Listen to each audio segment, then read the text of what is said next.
Hello, and welcome to another session of Godbound. We are here at the end of January. We had a skip last week. For me, I did that. And my name is Lowell, pronouns he, him, and this is the third arc of our Godbound game. Last time, our heroes, our pantheon, explored the threat that these angels posed down in the city of Neeharik. They have discovered that the angels are constructs, that they have a purpose, that they are weapons kind of left running, and that they are essentially trying to destabilize humanity by creating a lot of sorcerers and wizards and mages with a lot of power bound to them, but with little in the way of ethical, moral training or understanding, and letting those loose. To undertake this project, they have increased the flow of time around in an area around Neeharik, so that this training is going on at a faster rate versus the outside world. And it does feel like when the group goes in, at least as it stands, they will be subject to that, which means not much time will pass outside potentially. But that there is questions about the control, of the flow of the time, and so on. And that there is an angel and there is a hierarchy of other angels beneath them. And I believe that's the big picture things that we put on the table last week. Does that sound right? Okay. So I want to do just a quick once around to check in with everyone before you board the ship and head down to the area around Neeharik. My assumption is you won't actually go into the port at Neeharik itself, just because that is also under the time thing. But you'll kind of decide once you get there how it is you want to approach things. So let's start with Threadless. Threadless, what is it?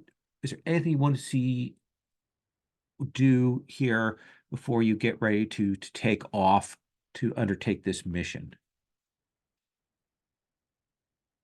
Um, wow. Well, first I want to roll my die, I guess. Your Or luck roll? well, I have one that I never got to use last time, so Okay. can hold on to that. But let's see here. I don't. I mean, essentially, I assume that we are taking some of our companions with us, correct? Tell me who it is you're taking with you. I know that you have dispatched already. Uh, Let me get her. I believe it was Tonsakar down there as kind of an advanced person. I Right. believe that was done last time.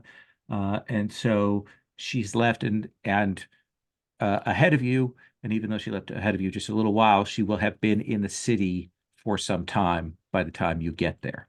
Okay. Yeah, I was just thinking I would be making sure that Ansonic came with me. Just because we make a good team when things have to be changed around. Um, if that makes any sense. Absolutely. And Sonning is very excited to Okay, go to a place where he can destroy things. exactly. There are probably some things there to destroy. Good. But he says, is it going to be another one of those cases where you tell me there are things that are not to be destroyed? I'll try to give you plenty of warning. That would be good Yeah, because I'm very fast. you are. Um, it's incredibly convenient when we need things destroyed. So, Yes, yes, it is. Yes. So you can get Unsounding. He is definitely with you. Professor Evedra or Devi, anything you want to do, anyone you want to talk to, anyone you want to bring along? I think I want to use some knowledge or my Okay. knowledge gift to just ask the question, how is Tonsakar doing? Like, just trying to find out what her state is. Is she okay? So your question is she alive? Is your question what is the The question is, how is she doing? by your standards, by her standards? Like what give me the What is subjectives. her What is her current state physically and mentally? okay. Let's do this. Let me grab myself.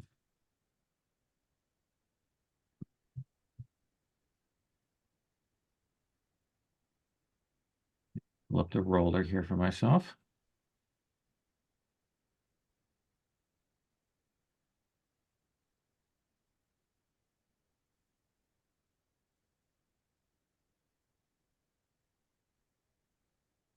Very badly.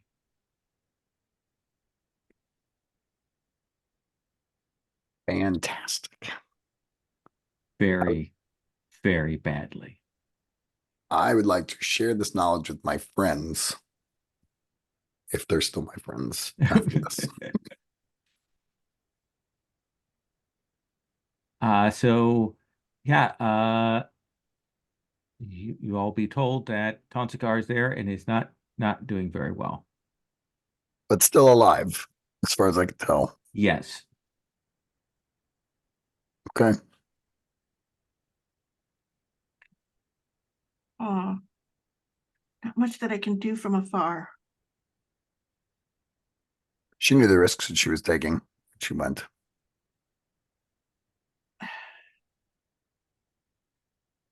That is true. Uh so What? Darius, is there anything that you want to do?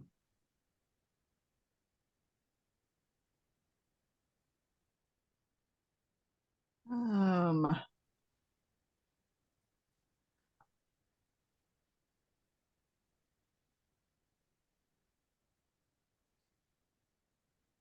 let's see.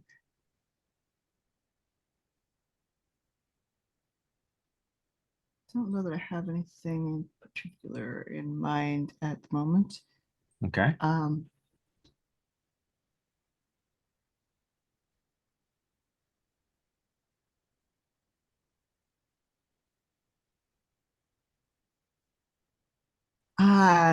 I am drawing a complete blank. Sure, absolutely. This is the first time like you haven't been here long and they are dragging you kind of out Uh-huh.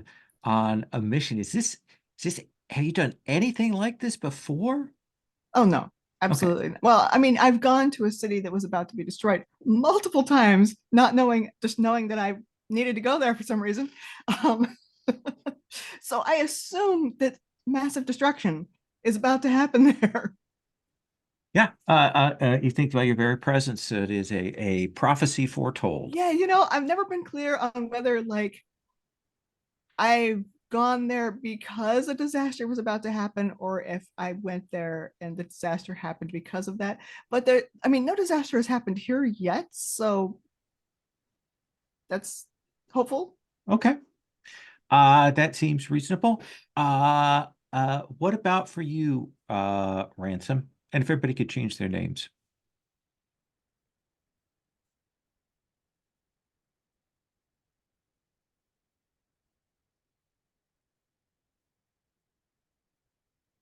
All right. A lot of being pissed off at this friggin' camera.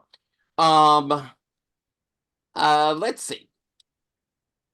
Since we're taking the ship at least across to land there, I will make sure that the crew is made aware of the potential dangers that we'll be dealing with. I will have done the uh second in command effort required to make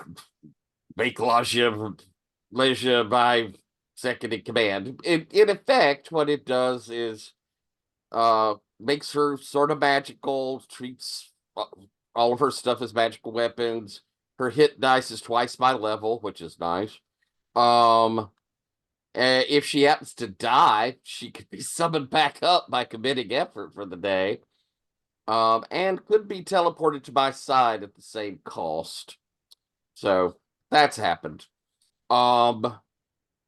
And I suppose I will let Butters know that should I try to get back in touch, and to be aware that I may try to get back in touch, because this is a shrine to me. This is a temple, so potentially I might can be able to break through that time barrier to contact here.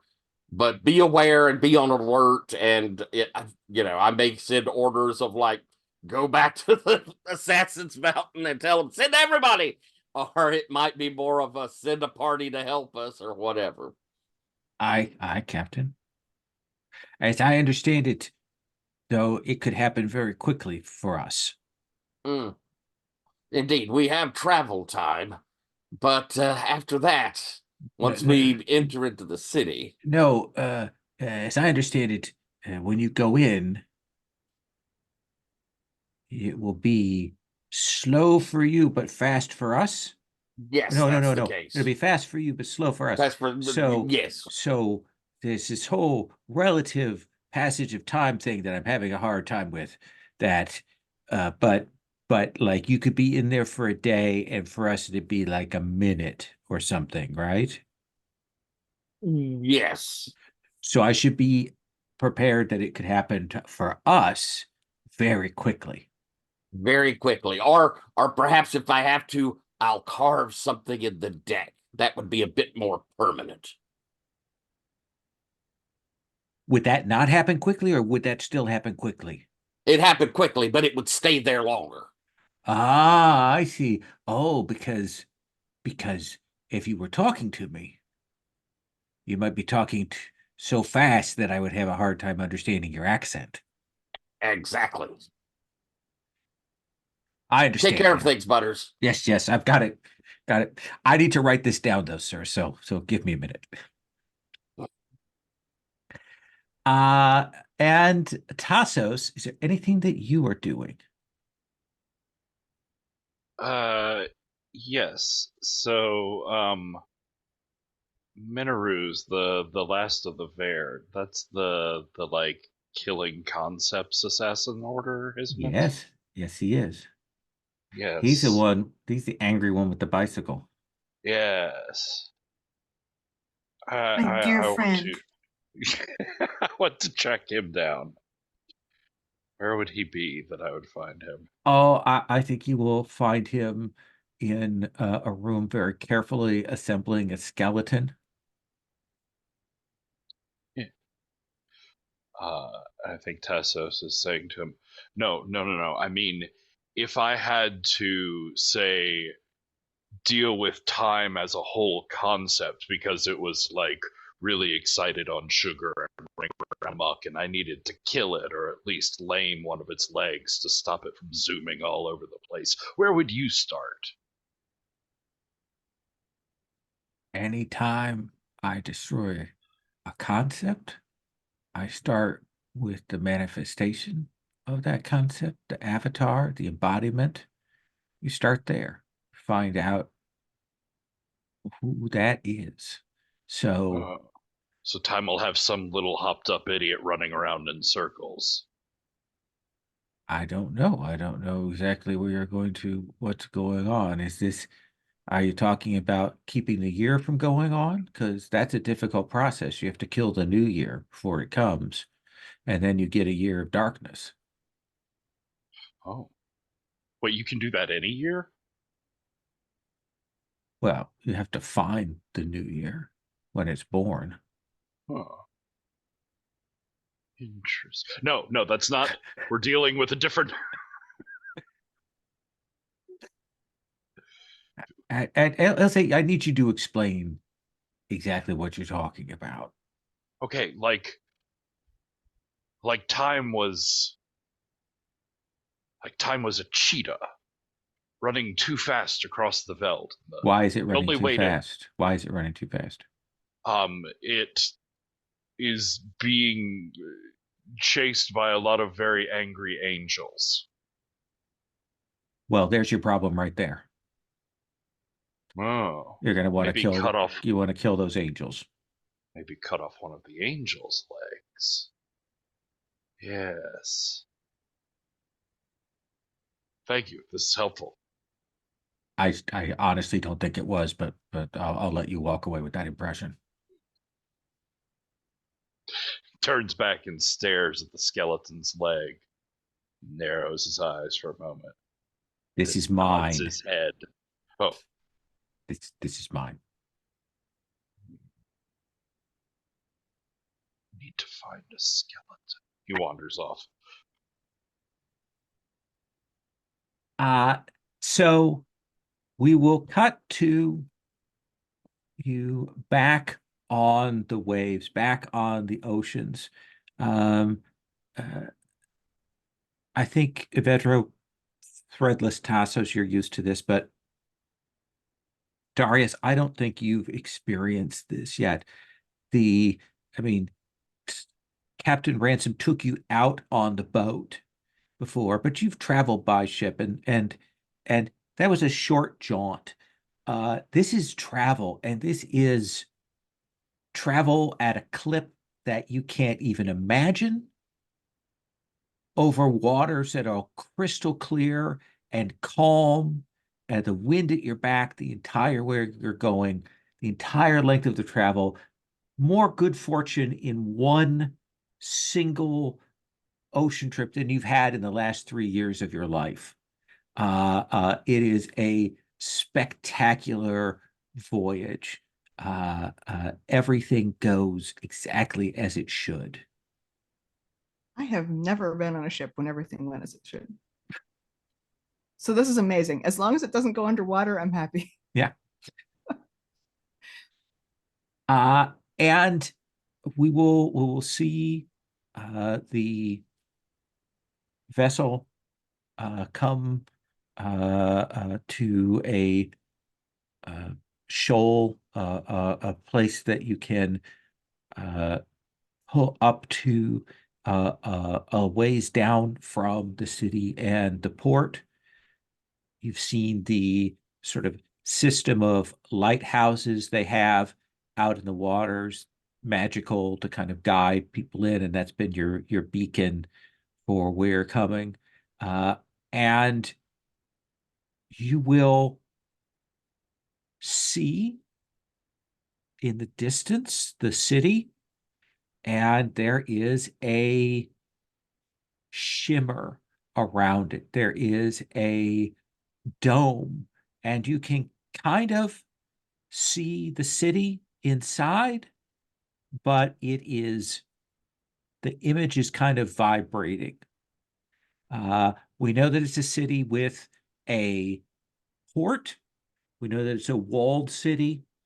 Threadless, tell me something else about Neeharik. We haven't seen its architecture before. We haven't seen its design before. We know it's a large capital city, old, and has some of the old protections from the Mundus wards and things from the Gods' War. But what do we see? I think the thing that's striking is that, you see the walls and everything, but the city itself, from behind those walls, it just rises up and up to the center of the city. That there's it's built on a not a mountain, but a very significant hill. And there's a sort of spiral road that goes down the hill. And you can see that there's little footpaths and stairways that kind of run between that spiral, those they arc between the levels. But there aren't roads like that. So in theory, if you're walking the road, you're running that spiral the whole time. But of course, if you're walking it, then you can take the stairs. It has, there are parts of it that look precarious. Maybe particularly because everything is kind of vibrating, if it makes any sense. So Yeah. it's hard to judge. Evedro, besides the strangeness of this layout, of this kind of rising spiral being built on a hill, maybe a lower hill that has been the ruins of various other cities before it that has grown up, what's an unusual or distinctive thing about the architecture here? What's our like thing we see on screen that tells us that this is a very different city?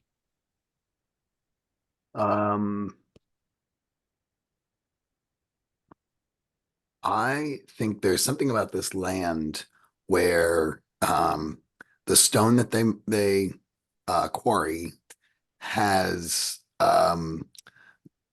maybe it's sort of flecks of metal through it, and so every building there's the magical shimmer, but this is maybe known as the shimmering city because even from far away and in the light, and maybe the lighthouses are set up to kind of hit shine a light on the city so that it sparkles, and every type of granite, every type of marble has some sort of metal threaded through it so that wherever you are, whatever you're looking at, there's this kind of sparkling that happens.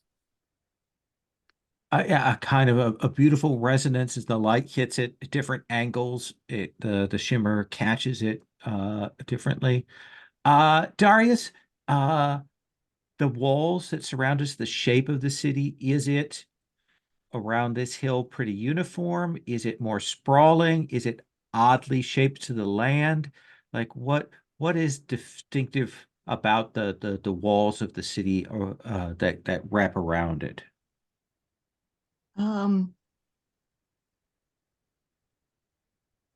There's pretty clearly been like different parts of it were clearly built at different times. There's, I think, as you approach, like that's actually the old section of the wall, the original section, but at other you can see, you know, off to the left where it comes out more, where they've broken it down and like moved it out and out as the population expanded. But like once you get inside, you see that the city doesn't go up to that wall anymore. Like it's like there's some ruined buildings, but there aren't people up there anymore. It's like contracted. But the walls haven't contracted with it. The walls expanded and stayed where they are. Excellent. And Captain Ransom, all of you have some senses and some sight and so on.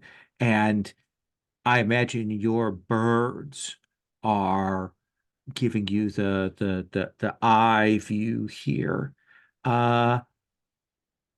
What is happening that is unusual down at the docks at the port? Like, are they rebuilding? Are there ships there? Are they dismantling? Are they dredging the harbor? Like, what do you see there?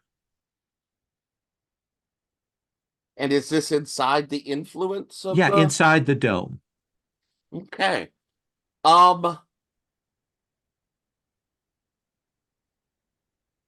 think we can see that they are building up these like very large, almost like Hulk ships. You know, they don't look like they're very maneuverable or anything in particular, but they are quite big. And you can see that they're up in like dry dock, and down below in the port itself, there's work going on. You can see dredgers where they're going to have to dredge out for these things to be able to even get out to sea. Nice, nice. And Tasos, what sign in the ether or the magic of the atmosphere around here do you see of the mundus engine, the magical defenses of the city itself? Like, that's contained within the dome, but it's still present. And I think because it's being powered by that time energy, it's probably more visible to you than it might otherwise be. What does that look like?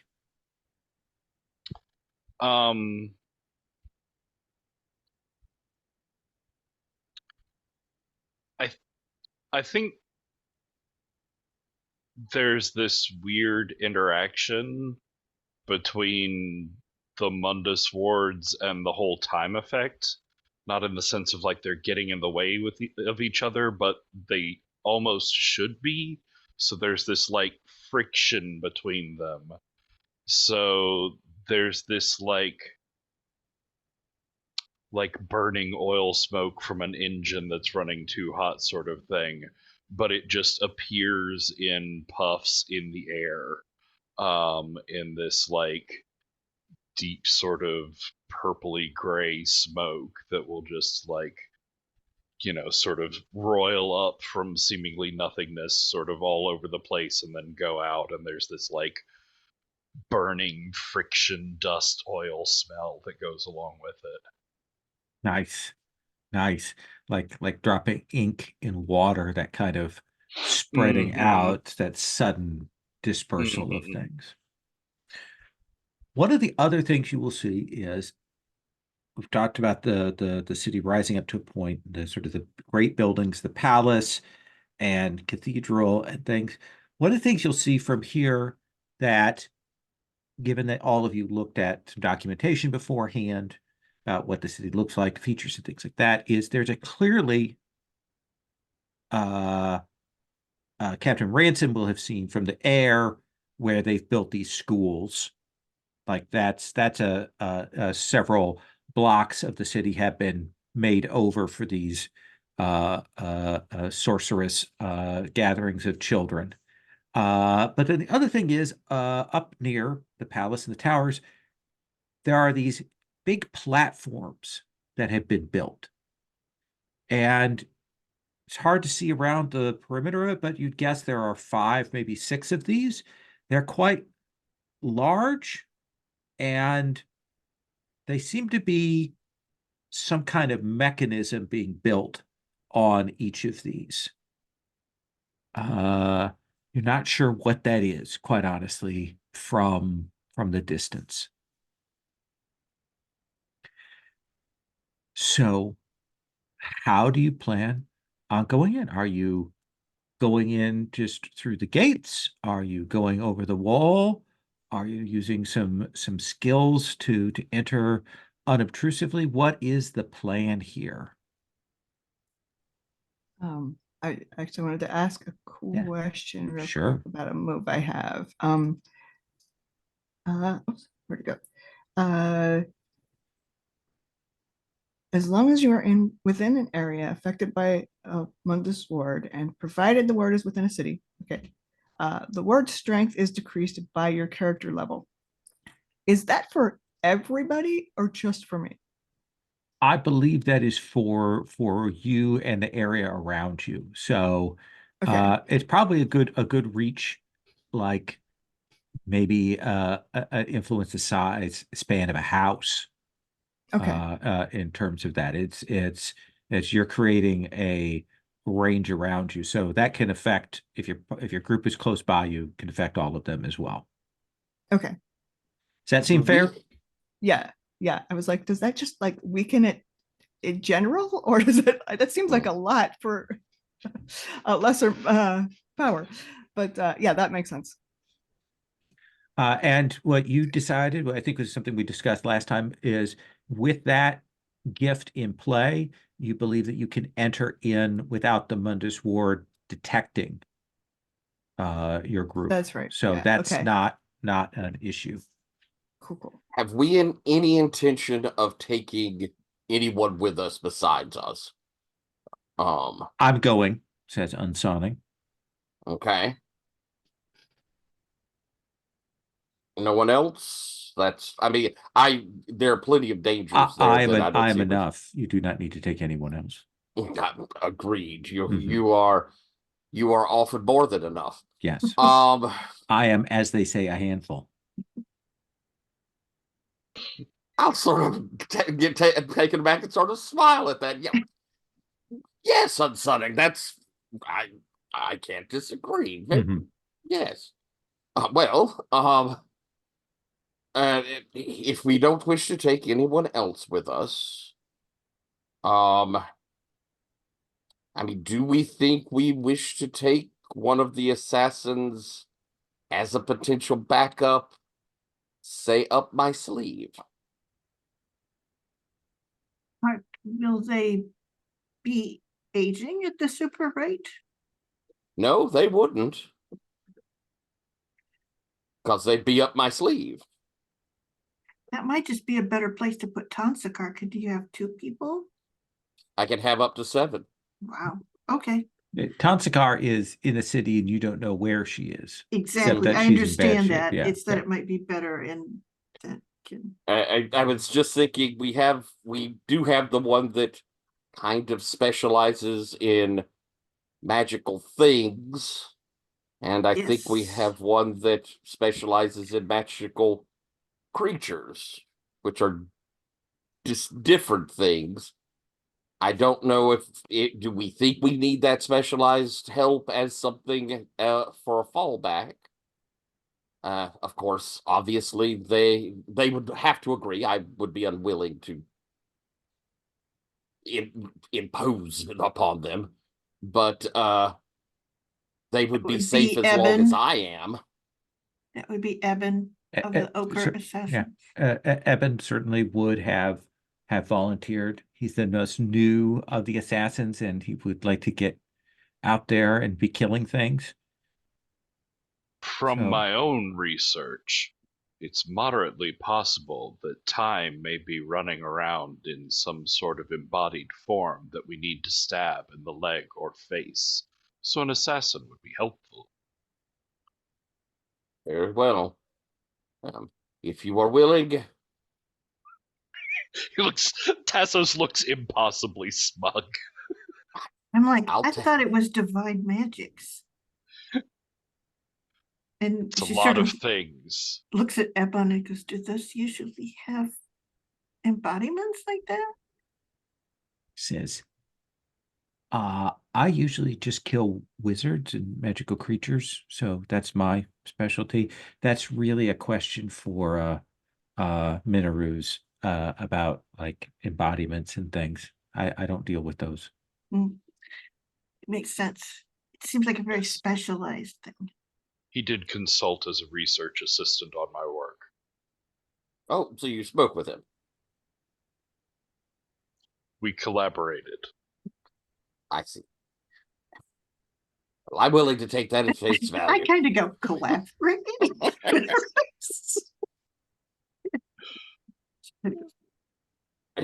All right then, and I will and take him up my sleeve. He'll lean over and says, I don't actually think they collaborated because Minaru's doesn't believe in the publication system. Like he's already got tenure, so he doesn't need to. In addition to my new veins of research, have I mentioned recently that I have astonishingly good hearing? I will inform him. All right. I'm like, quick, up the sleeve. It will be as though no time passes for you. So when you find yourself back, it will be as though no time has passed. But be prepared because it is likely that there will be shit afoot, as it were.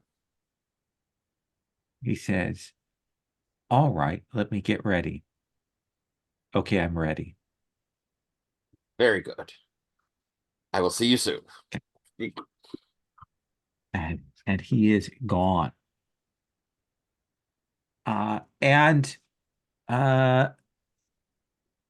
is the plan to fly in, to walk in, I mean, you can pass through the barriers given Darius's skill with the word of city if you wish, and go to where you wish, if that is the plan.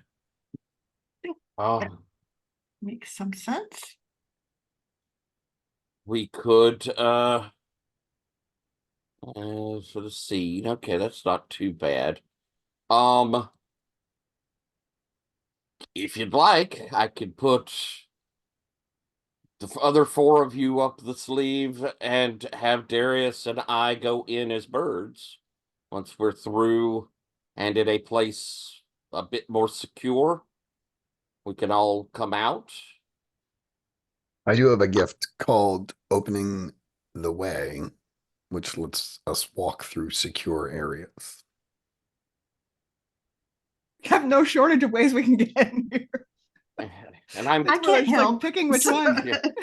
And I've got my thiefiness as well that can get through quite a few things. Tasos turns into a large black bird with an almost correct number of eyes. Almost correct. Too many or too few? That is the question from moment to moment. Ugh. The right number, but they're in the wrong place. Yeah. It's like somebody's continuously generating an AI image of a blackbird with a very bad reference set. Yeah. I can also turn into a bird, so like Well, that's true. You're birdie on hair your can't own. turn into birds. Well, Let's assume, because yeah. we have multiple ways for you to get in. Let's wave our hand and say that you all are inside, gaining egress, getting past the mundane security, getting past the magical security, feeling that weird shock of transition when you move in. You realize it's not from the time change itself, but from what Tasos described, that sort of friction between the mundus and the time is kind of what throws you off a little. But once you get inside, it is an incredibly normal city, organized, sort of looks like they've done some demolishing and have been rebuilding in a much more sort of straight line, geometric way to try and make the spiral run at an even course through here. And there are people here. There are markets. There's a populace there. You'll see the guardsmen of the area. This is a semi-tropical area, so they're in like leather or metal breastplates and short breeches, sandals, that kind of thing, a kind of light sort of Greco-Roman phalanxy style, short cloaks as necessary, spears and short blades. And there are a lot of guards, but the general vibe as you make your way in is that there's not a lot of tension, there's not a lot of upset, there's not a lot of worry here. There definitely are people at each of the gates that are stationed there to kind of keep people from going in or coming out. But otherwise, it looks pretty normal, except for you have all been in towns, in cities. Uh, when you were at Lansena, you certainly saw this. You've seen this in the village there. You saw this in the cities when you traveled in Shansint. There are usually kids. There are usually urchins, children, beggar children, young people. You don't see any of them. Most you see is maybe some babies and toddlers as you move along here. But probably the youngest people that you see are, older teenagers. And what are they up to? They look like they are working, like they're clearly, children of merchants or butchers or things like that, that were probably outside of the recruitment bracket when all this started, or were without whatever talent it requires or whatnot. You're not entirely certain. And you all have various disguise and shape-shifting and those kinds of talents, so you are able to take on the dress and appearance of locals so that you don't stand out here. So the question is, now that you're inside the walls, inside the city, what do you want to do? Look, Lowell, before we do that, Yeah. I'm wondering if Evedro can see any sort of magic presence. I've got this gift called Illuminate That Which Is, which my radiance limbs magical effects on people, banishes magical darkness. I just want to know, like, is part of what's happening here illusory or anything like that? Oh, that's a really good question here. It seems to you like there is the slightest bit of kind of calming magic, a kind of a general vibe, but not too heavy. Like that's maybe just a lower layer of things. It seems like the magic that you're seeing going on around here is magical spell engines and forces done by the angels to keep things moving, to supply, to make sure that the city runs well in harmony, that people have what they want.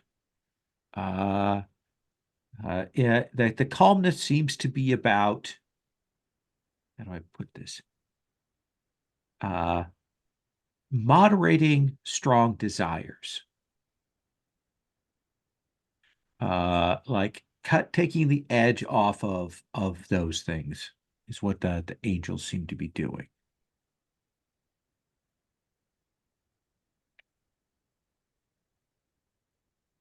And there are merchants hawking their wares to you as you come through the streets here, shouting things out, selling, talking, bargaining, all of that kind of thing as you go down the avenue and kind of hit the base of the spiral. Is there any evidence of the city's authority figures? Like, do we see constables or things like You that? see the city guard folk there, and you also see people who aren't armed, but seem to be the civil servants that were talked about before, that were mentioned, that apparently operate independently outside, but also operate in here. Essentially, neighborhood wardens, people checking in on things. There's definitely a vibe, and a thing you'll pick up is that there are people who are taking the equivalent of civil service exams to go out, who are going through training and schooling on those topics and subjects there. It looks like they've developed a whole alternate pedagogy for that, Evedro, that's sort of separate from the magical school. I mean, if you can call what they're doing learning, sure. I'm going to have gone ahead and committed effort to have my Eyes of the Hunting Raptor going, which lets me see at distance and detail and all of that, but also lets me see anything non-magically hidden or notice any non-magical stealth. Just to kind of, I would hate for somebody to try and pickpocket us or start following us or us miss something, and it'll just kind of be running. Yeah, no, and there seems like very little of that, which is as much an anomaly as anything. Darius, what are you doing as the group is moving around through the town here?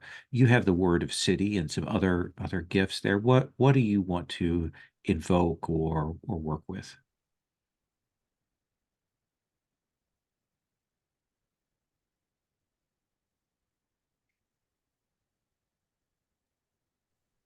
Um, I want to talk to some of these merchants. Actually, ideally, some of their kids, like not the people in charge. So you would track down some of these older teens who are of the mercantile class. Absolutely, you can talk to Yeah, them. yeah. I kind of want to get trying to think of how to describe it.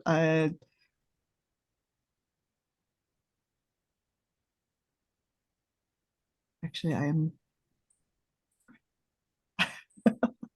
I forgot what I wanted to know from them. Uh, Like do you want to have a sense of what their role or their feelings are about things that are going on here or something yeah, else? yeah, kind of. Uh, yeah, let's Yeah. do that. Let's have you make a charisma check here since we haven't really Okay. interacted with the mechanics. Let's do that. Yeah, I have not done that yet. Oh, there's the dice. So for the check, what you do is you roll a d20 and add the check value to it. Okay.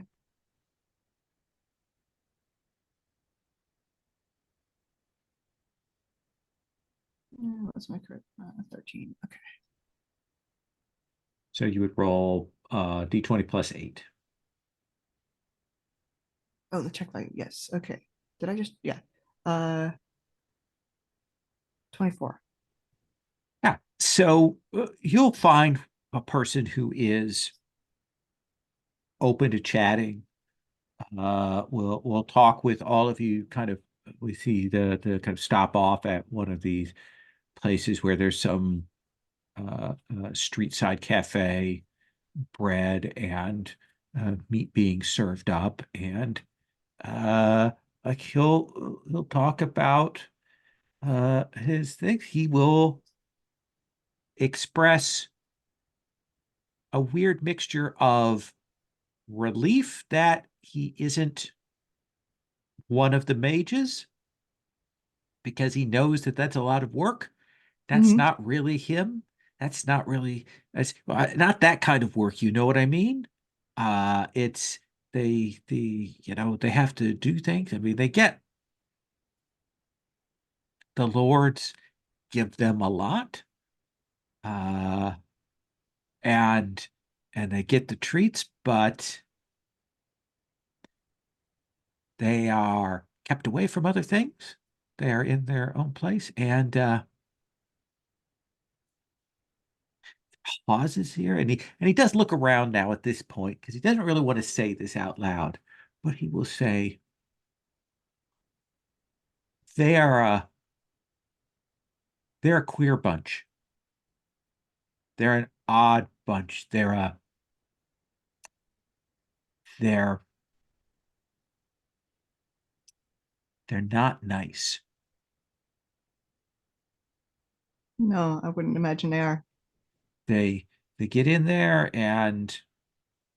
I had some friends that went in there, and afterwards they weren't so nice anymore.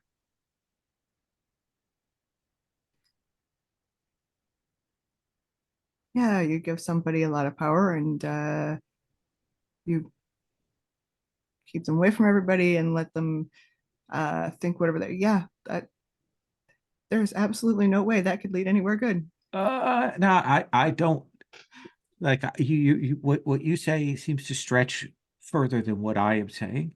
I'm merely saying that maybe that it's hard on them, and I can understand that, and they're not quite as they were before when they come out. Of course, you didn't imply anything. Right, right. No, and I mean they're doing this for their family. Mhm. You know, those who take on this role uh, and do this study, they are rewarded. Their family gets benefits. Their family gets gifts from the leadership. Lowell, do we sense that there's something he's not telling us? I think the sense that you will get is that he is telling you this, but that he's also like, he doesn't want to get anybody in trouble. He doesn't want to make it harder, like to imply that that what these young people at the school are doing is wrong. Like he clearly Is this the calmness magic that's holding him back? it seems like it's a little bit of that, but also that he seems to understand why they've made the choice to do that. Mhm. And you know, and he'll say himself, if I had this native talent, if I had the skill, I would do that. If it was good for my family, I would do that. But it's not my gift. I do what I can. And what I can do is uh, clean a fish in a quick whisk of a knife blade. I learned that from my father, and my son will learn that from me if unless he decides to become a wizard.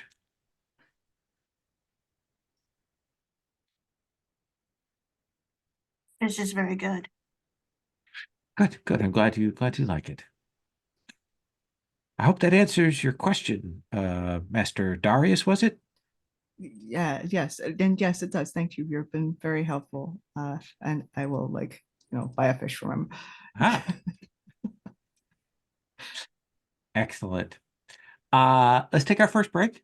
Let's take 10, and then let's come back and we'll move deeper into the city.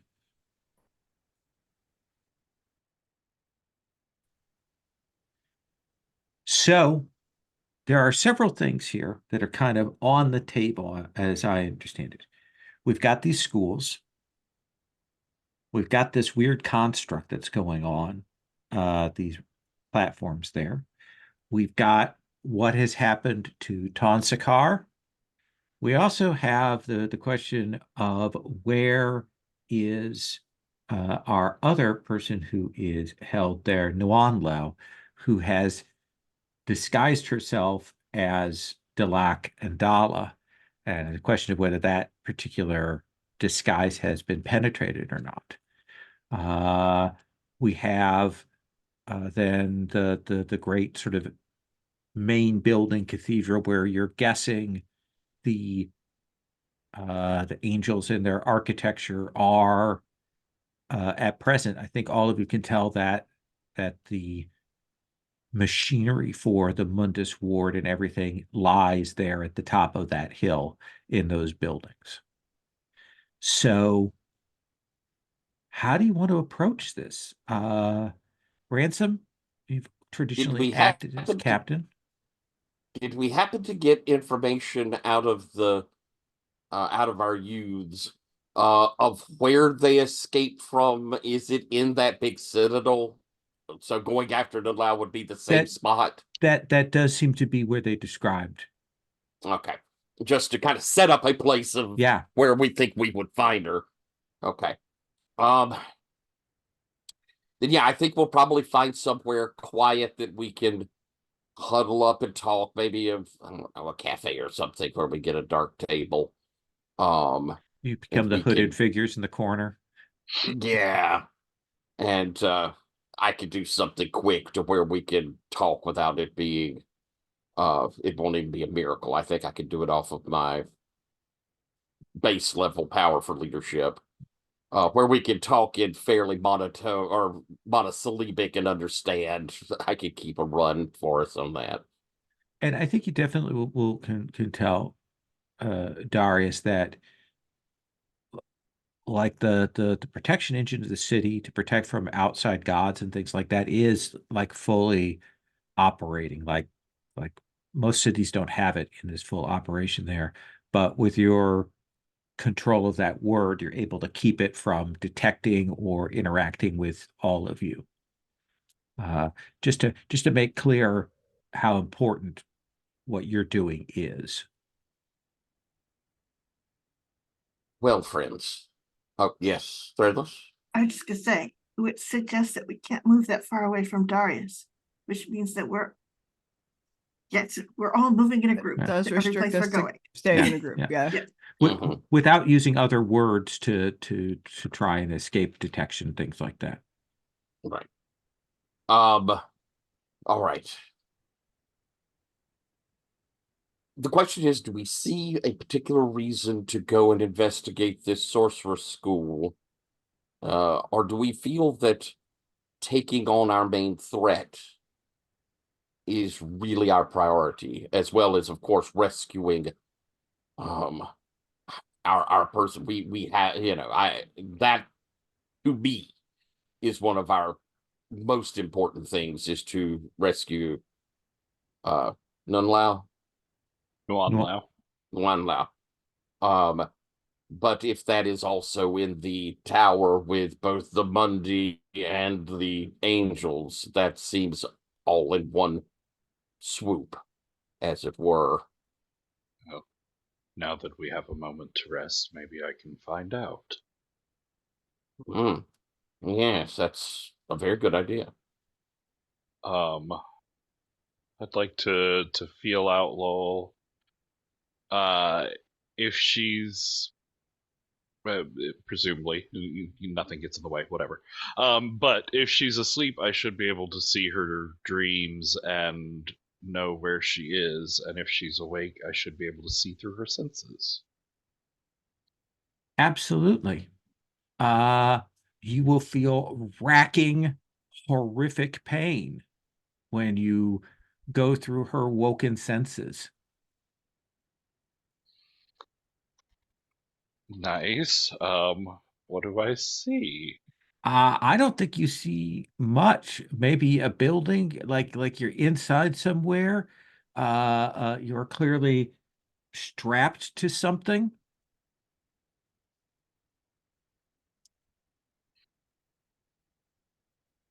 It's difficult through the pain.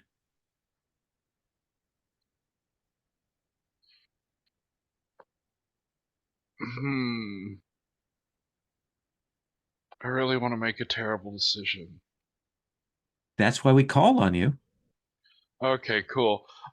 So if I commit effort for the day, I can appear behind her now that I'm seeing through her eyes. As long as Absolutely. she's within 70 miles. She is within 70 miles. I'm going to do that then. You tell Okay. us. Say, I have to go. You what? He Just melts talked into about his this. chair. Okay. Oh, fudge. Tasos, you are off the table for a bit here. As you transport into the den of the angels. Well, friends, this has probably advanced our timetable somewhat. I would presume that Tasos has discovered that she is in danger and felt a need for a rescue. I would say that if we wish to look at the glass half full, we probably now have a distraction. Do we wish to move to the Citadel, or is there some reason we feel we can gain advantage by looking at these schools at all? Going to have to deal with these difficult sorcerers at some point, but I do not think that murdering a whole set of schools of children is probably our first priority. My hope would be that once we've taken the angels out, that perhaps Evedro could step in and alter the schooling system in some way and maybe actually train these people to be useful, responsible. But I'm not laying that at your feet, Evedro. That's just the first thing that comes to mind. And we don't have much time, and I'm feeling a little panicky. Unless the students are small, the number is smaller than a small mob. No, there's all of the children don't of the think so. city. Many. Yeah, too many. Okay, never mind. So- I think taking the head is probably best idea. Vedro, thoughts?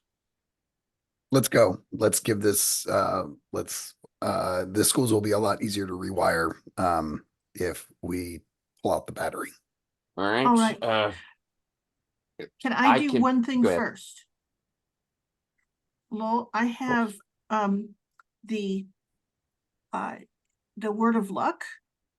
We're in the city where Tansakar is.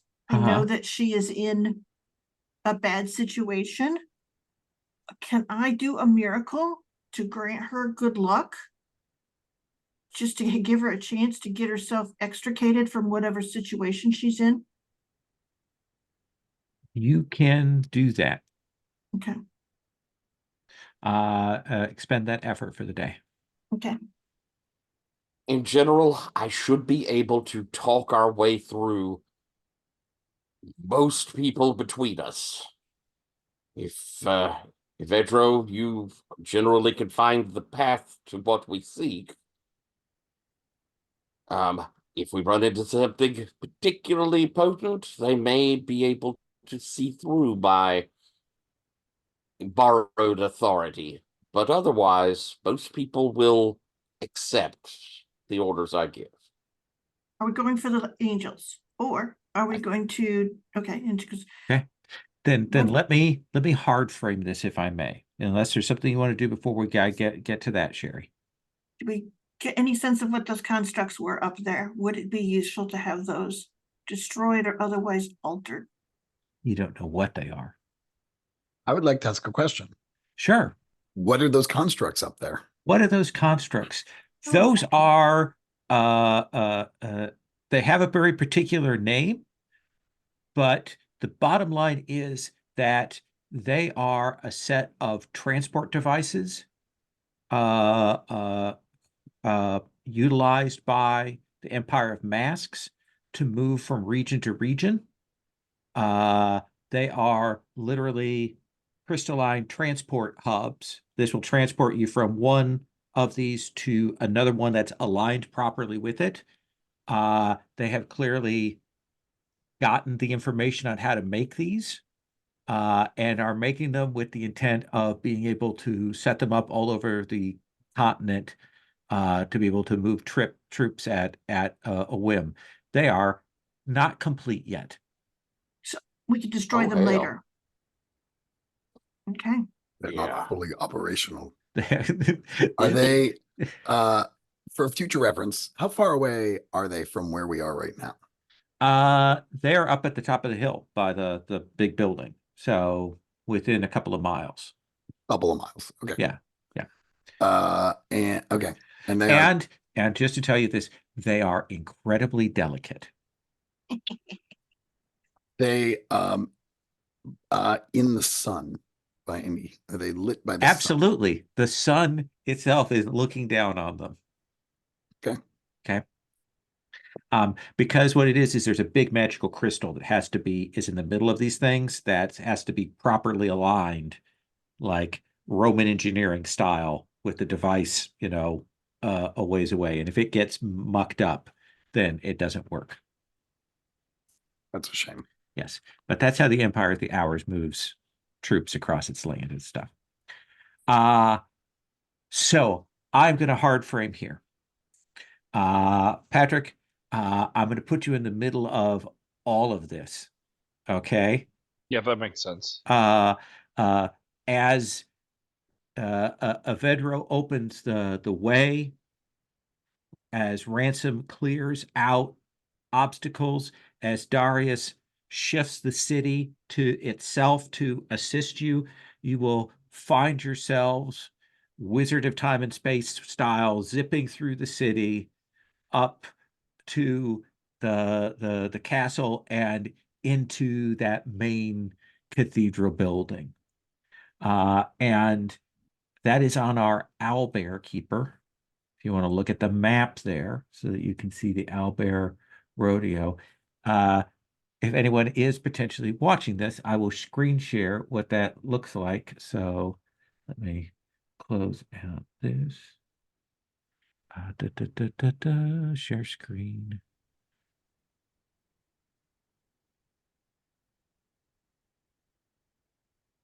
Just so everybody can see that is. So I put Tasos in the center of all of this. I'm going to stop the share. And I put all of you on the left-hand side there. Tasos, you have appeared inside a matrix of containment and chaining. You are writhing against it. It seems to be built to contain shape changers in particular, so that their morphing and such can't get out. But it is not delivering that same. I'm sorry, Tasos, what'd you say? Sorry, I was saying they obviously hadn't met a shape changer who's going to try as many times as I will. Well, we'll see. Is there any sunlight in here? Let's see. No, it looks like the roof is enclosed, but if it would be no work for one of you to blast a hole in the roof to do that. I think Ansani could do that. Okay. I So would rather- Have there him bring are down the roof. there are a variety of these angels in here. Each of them has a name. And there are also some mobs. There are 3 mobs of wizards. The wizard mob A, B, and C. Essentially, I've got them spread out just to kind of show them as targeting. This is not an exact representation, but just a general thing. It's a massive cathedral. There is a construct, a figure that looks a little bit like the angels themselves, sort of in the center, wired up to clearly the mundus engine and all of this time stuff. There are all kinds of magical matrices and batteries around in here, and a great swirling black shadow that is clearly where Tasos is there in front of the statue. You have appeared there. Their attention has been drawn to Tasos's entry and trying to figure out what's going on there. So that gives you initiative. So what do you want to do, Threadless? We are on initiative. We are on escalation die 0. If you may recall, each turn up to 6, the escalation die will go up, which will give you a +1 to your hit roll. All right. So I think the first thing I do is I commit effort to the end of the scene for the seeking flight. Okay. So this it means that my ranged attacks will seek out whoever it's hitting. They treat them as AC 9, and completely ignore cover, provided it's at least some path for my arrow to reach them.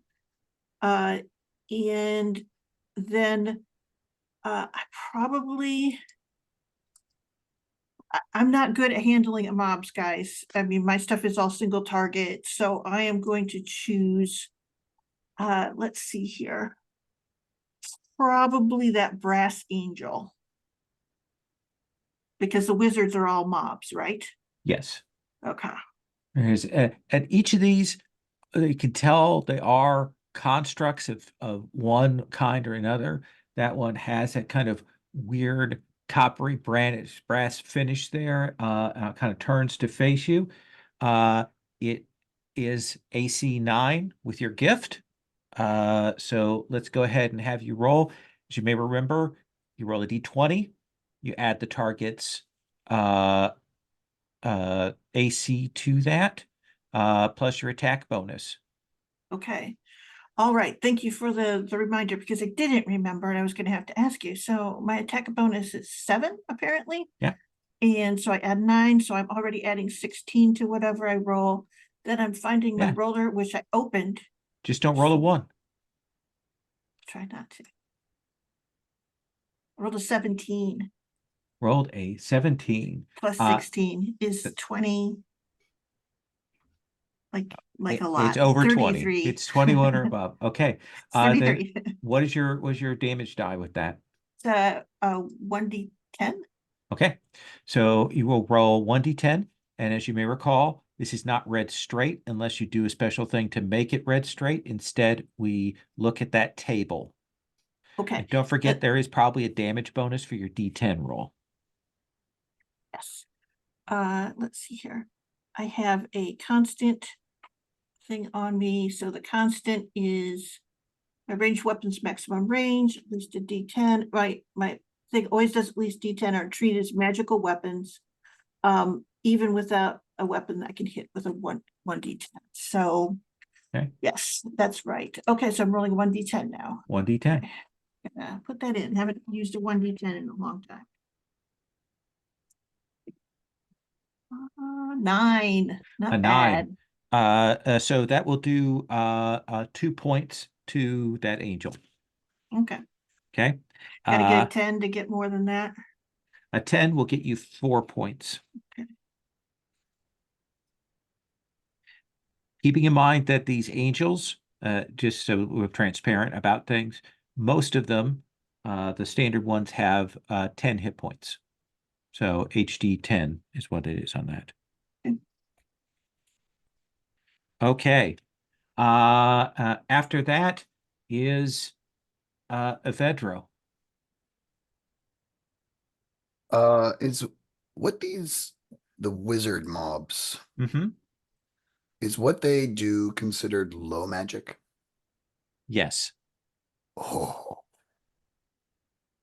I have something called Purging Noonday Blaze, Okay. which a burning light permanently banishes all undesired low magic out to sight range. All right. I think you can pick one of the mobs to Zotch with that. Does that seem fair? Yeah. Okay. I mean, if I can, maybe I can just give the others a bad sunburn. Yeah.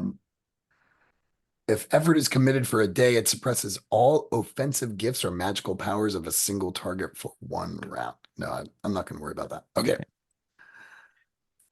So basically, do you mob A, B, or C? Do you want to like eliminate? Let's see.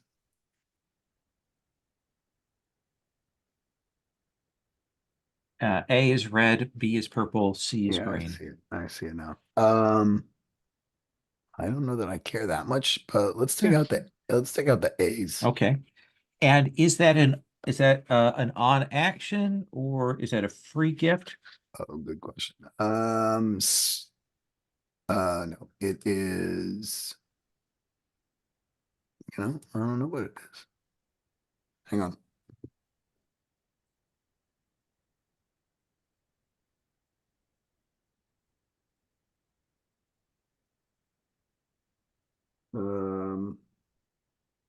It's an action.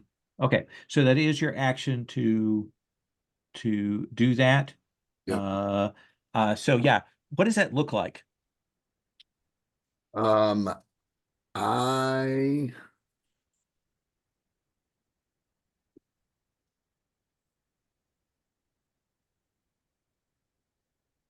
it's a burning light. Mm-hmm. So I think it comes. It's almost like I've called Mjolnir. Like I've sort of raised my hands, and the sun, even though it can't come in through any of because there are no openings in here, it sort of follows me in here. I get it to kind of come in from wherever it can come, bursts through the door, and just splashes, in a sense, like almost like water onto these onto this mob. Absolutely. Would you also roll me, and I'll come back to Threadless to do this. Would you roll me a D8? Happily.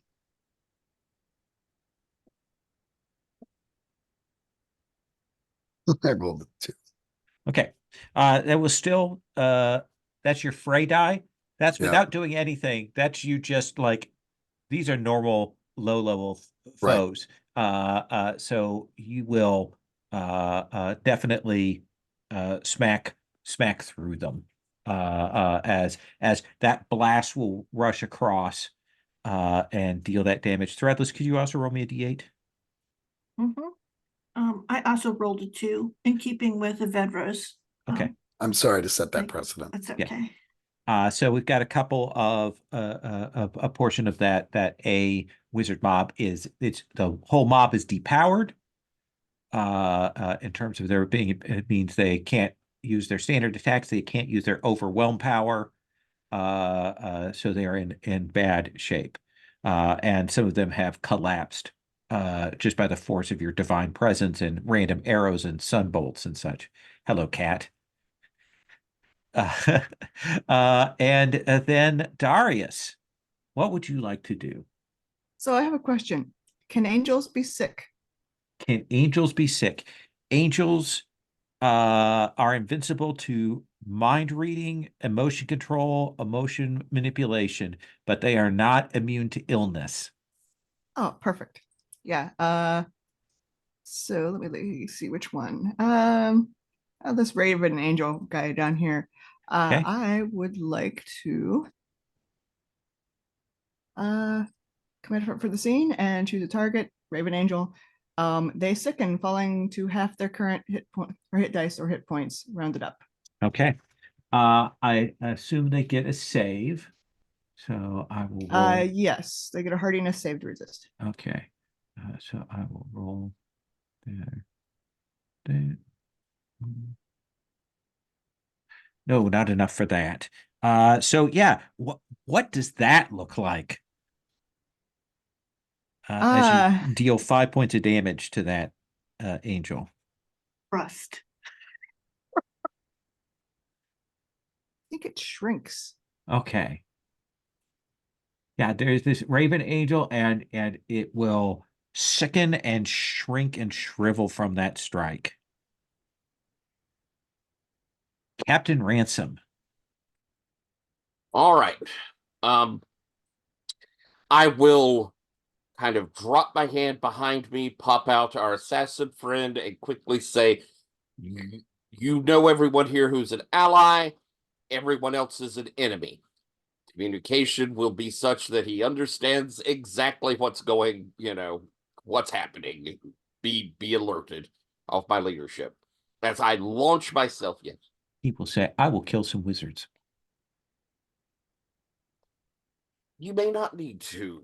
As I launch up into the air. Okay. And as I move up, I'm committing effort to do a miracle, to enact my leadership terrifying mean. As I rise up there, my voice booms out across the entire room. I'm trying to get good height. As I say, you have brought your destruction upon yourselves, the gods of it's Bashaba, isn't it? Is that our place? The gods of Bashala. Bashala. The gods of Bashala have come, and your destruction is at hand. And there's like the winds blowing in my hair as I unleash my terrifying being, which is all NPC foes who can see you. It's not going to affect the angels. Must instantly make a morale check. Lesser foes will roll this at -2. Foes that fail the check will usually flee in terror, albeit those without means of escape might surrender on the spot. Can only be used once. If I fail, it's done for. Okay. But hopefully it'll clear the chaff. Yeah. The thing is that they are divinely boosted because they're bonded to the angels, so they are going to get a divine save. Okay.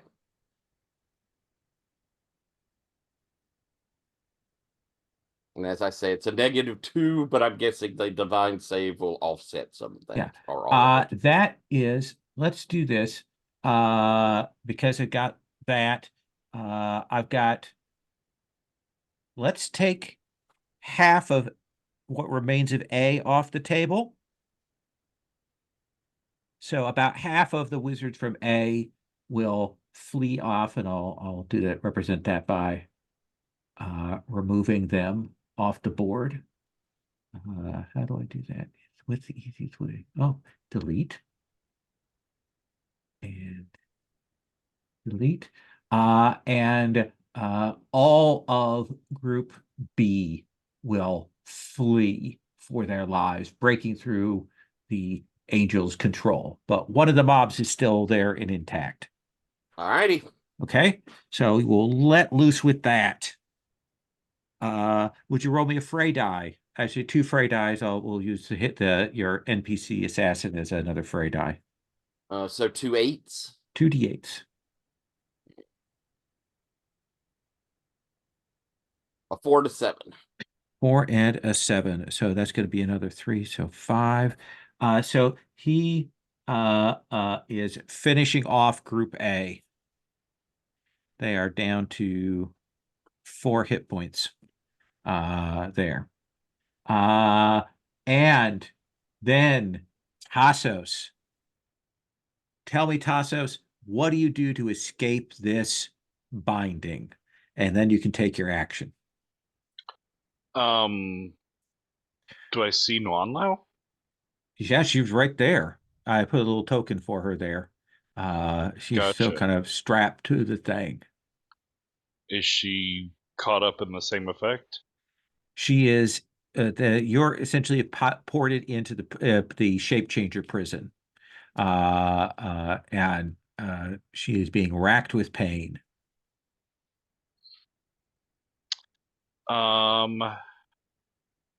And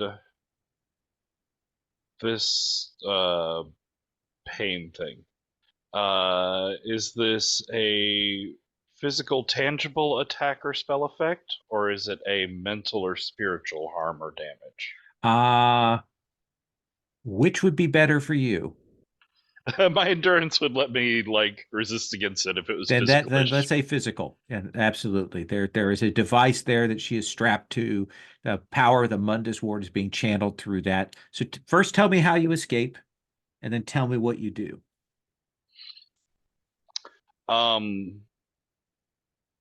Instead of escaping, can I use a miracle to give Nuan Lao a greater endurance gift for a round that's unbreakable until the start of next turn? You have an invincible defense against any physical, tangible attack or spell effect. Sure. Is that an action? Or is that on turn? Instant. Instant. So you don't have to worry about it. Yeah, boom, you do that. Now what else do you do? Or is instant the action one? No, instant is instant. Instant is Okay, just cool. do it whenever, I believe. I think action is the one that costs an action, but let me check and make sure.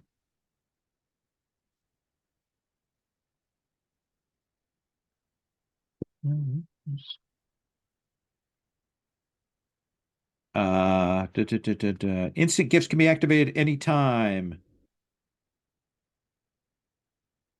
Swiftly respond to a threat. Do not cost an action. Okay, cool. Then yes, I want to do that. That'll be 2 effort and this thing is a shapeshifting. I don't have a I can't make it afraid. So let's just lean further into shapeshifting. So I have shapeshifting to the point where I can take on the supernatural abilities and effects of weird things I turn into. Sure. So let's try like a lightning elemental. Okay, That should mess things up. sure. And what are you doing with that? Um, hoping that it will blast apart whatever the physical structure of whatever this thing is. Absolutely. That you will charge that up, and I think it's a different set of elemental powers, and I think that will shatter the containment that is around you. And then what?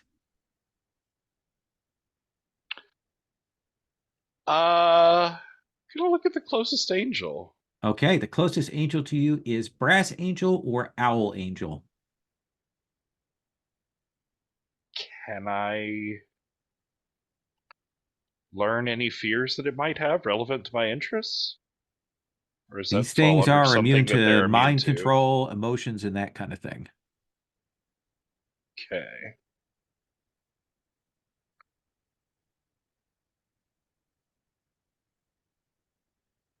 Um,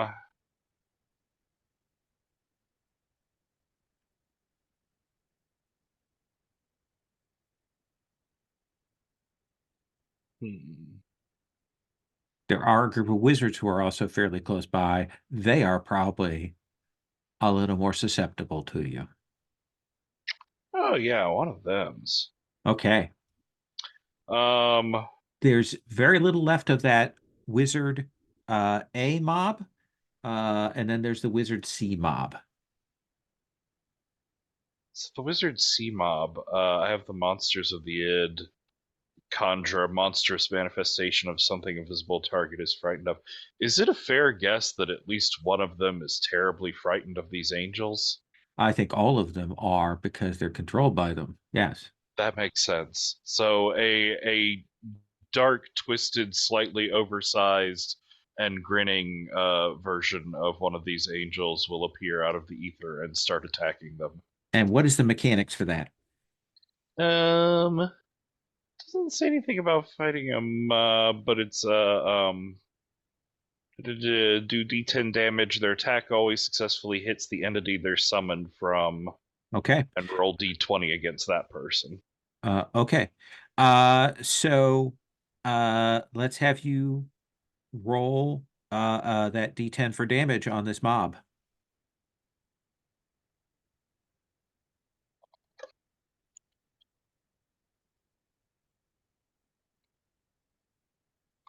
And you said C or A? Finishing off A or doing damage C, to C? Okay. the bigger one. Okay. 4. 4.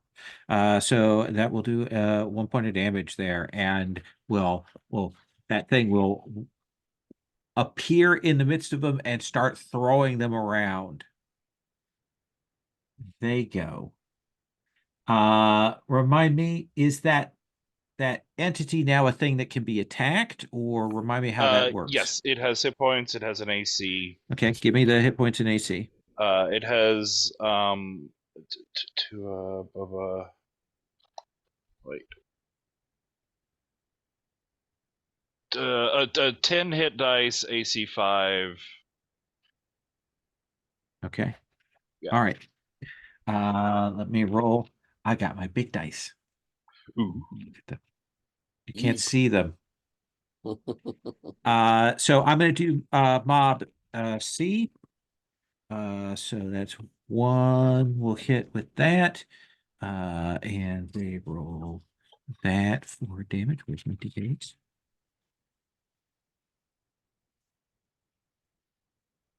Sound of my dice. So that'll be 2 on that. And I think they will also do that. So that's another 1. So 4 total points to that. So the 2 wizard mobs, A and C, turn to attack your uh, construct, your entity there, Tasos. Does Tasos get a fray? Yes. Oh, Tasos should roll for a fray die. It's at a D8. D8. It's this one. 3. 3. So then do another point there to Mob C. All right. So we will put a dark figure there on the map to represent the entity, and we'll bring the various wizards from around the board onto that. And let's see. I think we'll put move this. Can I move this? Can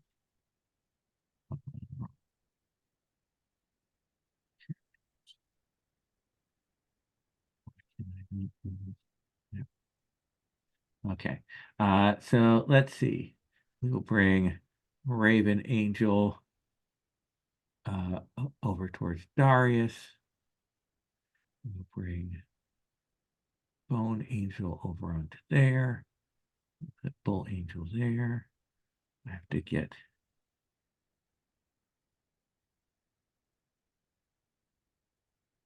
okay, I don't know why that was that one.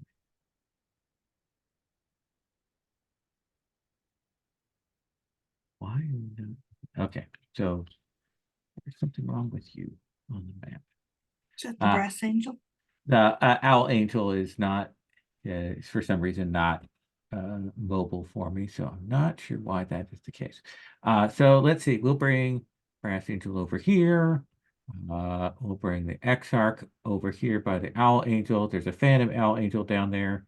I don't know why it's doing that. We'll bring this over here. We'll also put the Centipede Angel on Tasos, and we'll bring the Furnace Angel over here. All right. So Ransom, this Bone Angel will swoop down at you. What is your AC? 0. 0. So this is D10 plus that. So I'm going to need that. So that's 3.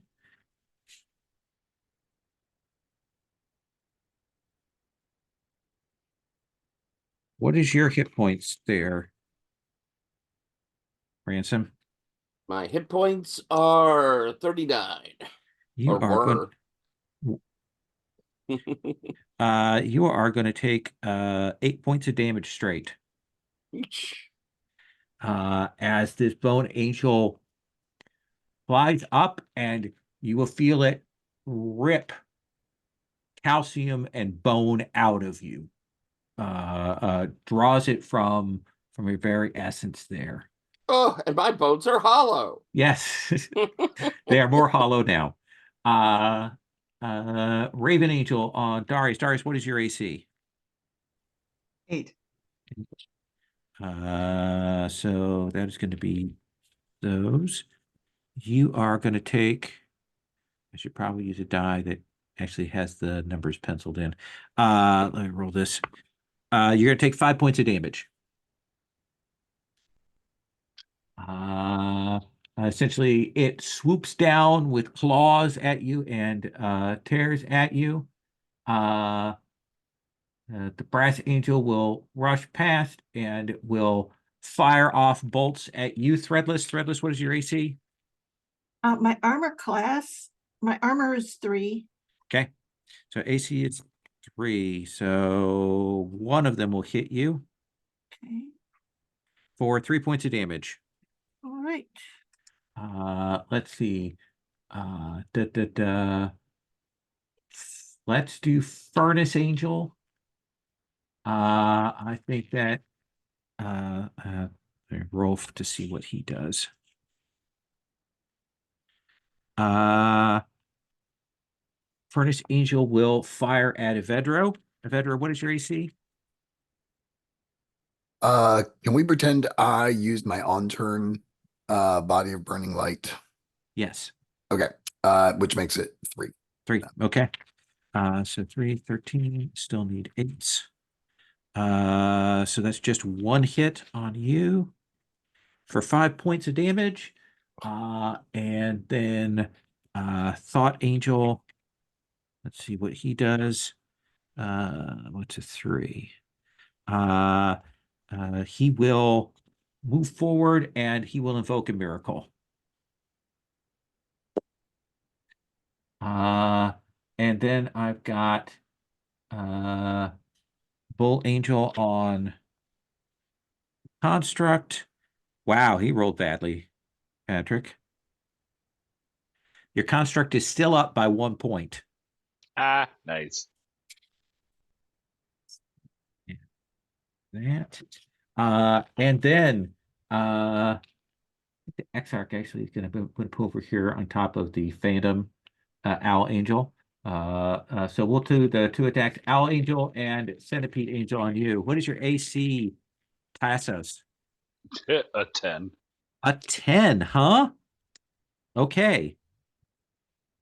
So those all hit. Usually.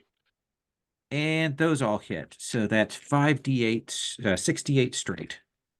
Oh.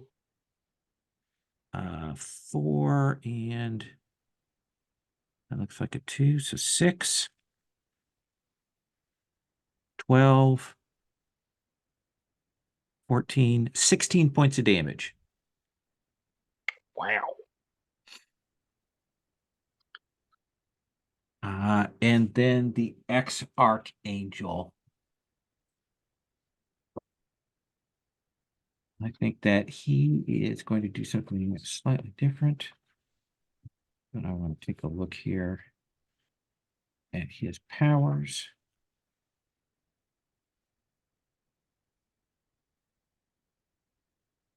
Let's see. Dark and terrible foes.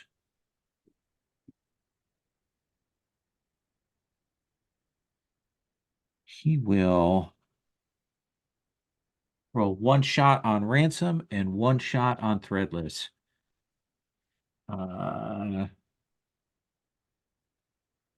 So 1 will hit Ransom, will not hit Threadless. Ransom, you will take 1 point from that massive angelic weapon. That was a D12 red straight. Wow. Did he do it at range or? Yep. Okay. He Okay. would have thrown a divine spear that flew across and struck you.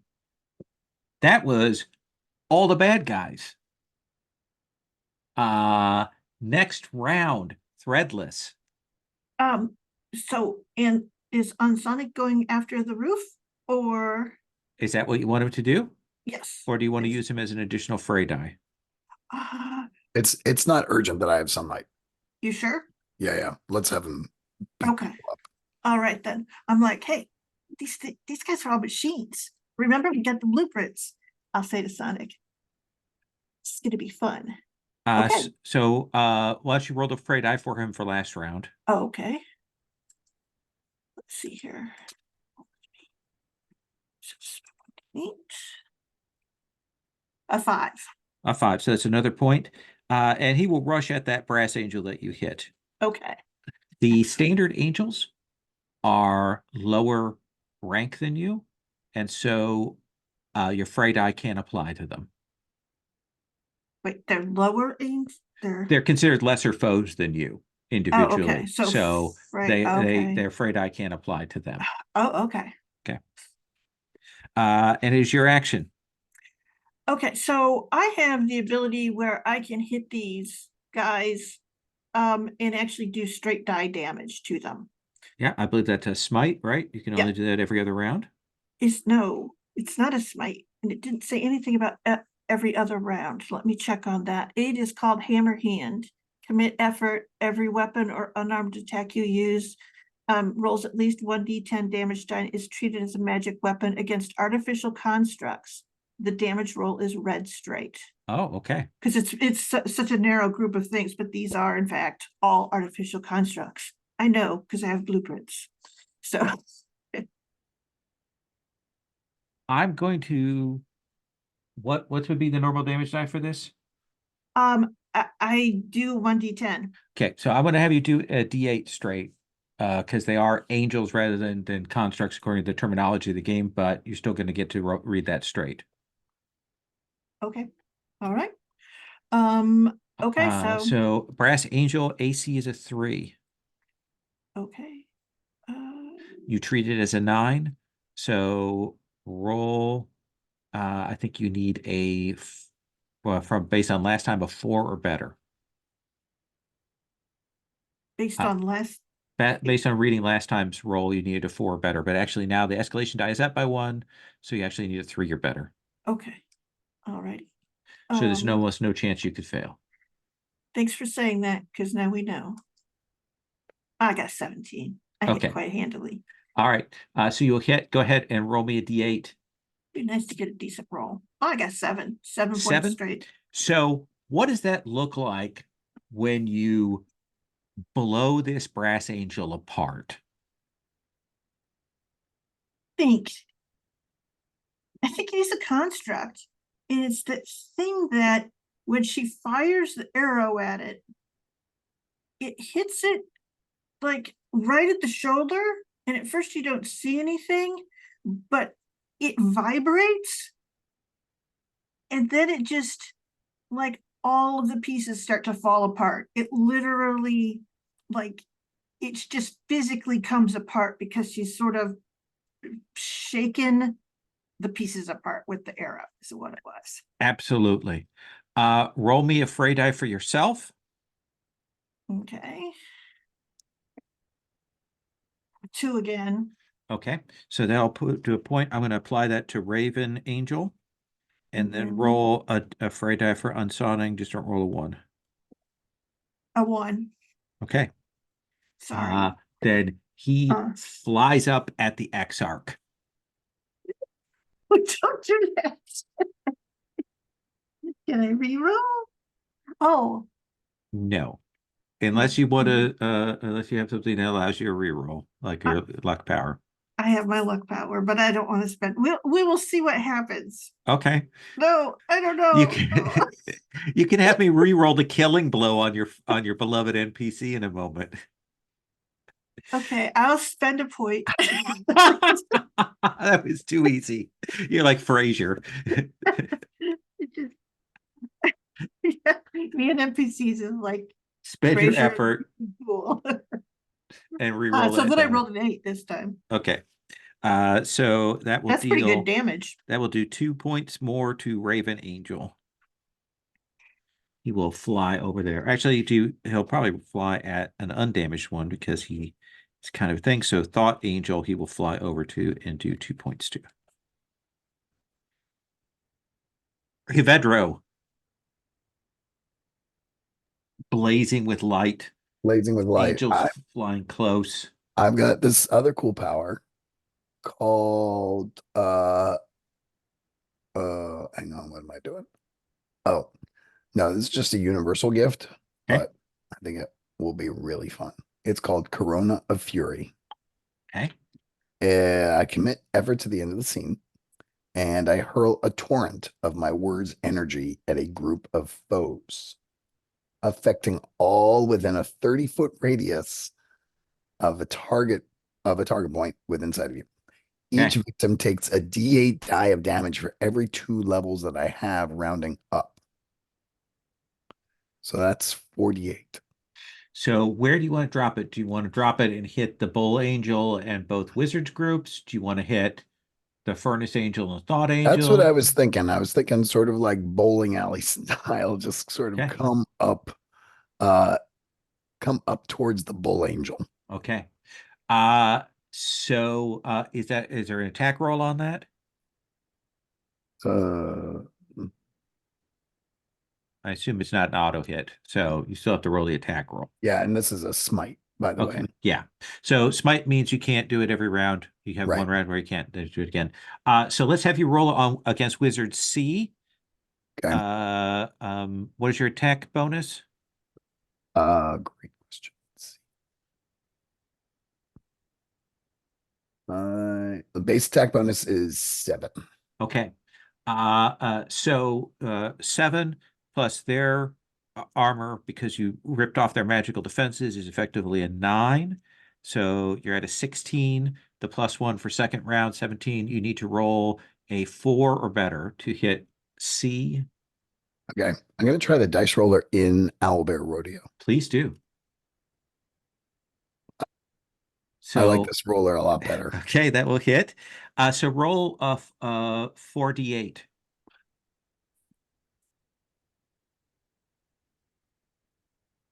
Keep clicking on those D8s. Okay, Nice. so that's 2 points, 1 point, 2 points. That's 5 points to Mob C. And then let's have you roll against the other wizard mob.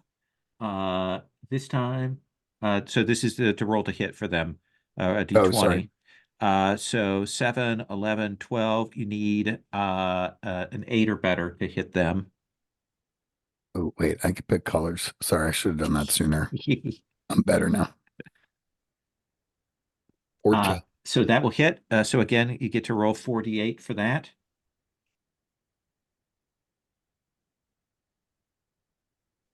So 1, 2, 3, 4, 5. That will eliminate wizard group A, that first group, and then Bull Angel, you need to roll a 9 or better to hit the angel. Ooh, I squeaked that shit out. Oh There we yeah, you go. did. And again, 4d8. So 2, 3 points of damage to the Bull Angel there. Ugh. I thought that was straight damage. Wait, is it red straight? No, It's not, no. no. It's, It's just you get to roll that many dice and we read each one. yeah. So had 10 down to 7. So, and is it your word of knowledge? Is it the word of light? What is the corona here? That is a great question. I just to mix it up, it's the word of journeying. And it's sort of it hits you with this sort of that kind of deep exhaustion that you feel after you've been traveling for a long time. Tens of thousands of miles in an instant. Yes, yes. That will cause them to be tattered and exhausted there. Right. Whatever the equivalent of jet lag is. Yes. Yes. Magic jet lag. Yeah. Darius. That was fun. Yeah, I have another question. Yeah. Do angels count as living creatures? They do not count as living creatures. Okay. So they're neither constructs nor living creatures. Got it. They are angels as well. Actually, let me check and see how it defines that here. Unmade, unfettered. They were created, not born. Okay.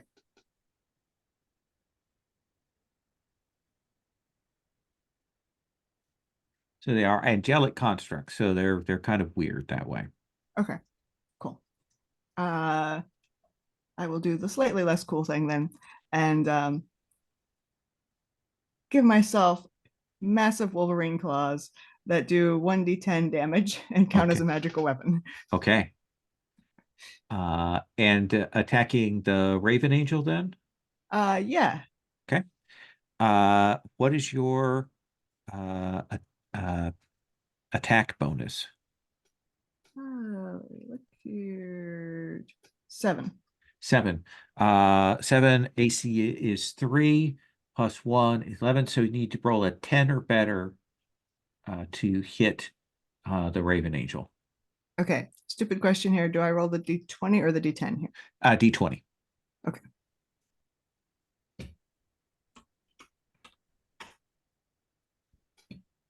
Nine. So that will not hit. But you do get to roll your fray die, Okay. which is a D8. Well, actually, I have a luck roll that's sitting out there with a 17 or 19. I think Okay. a 19, if you would like to use that and actually hit. Sure. So roll me a D10, Darius.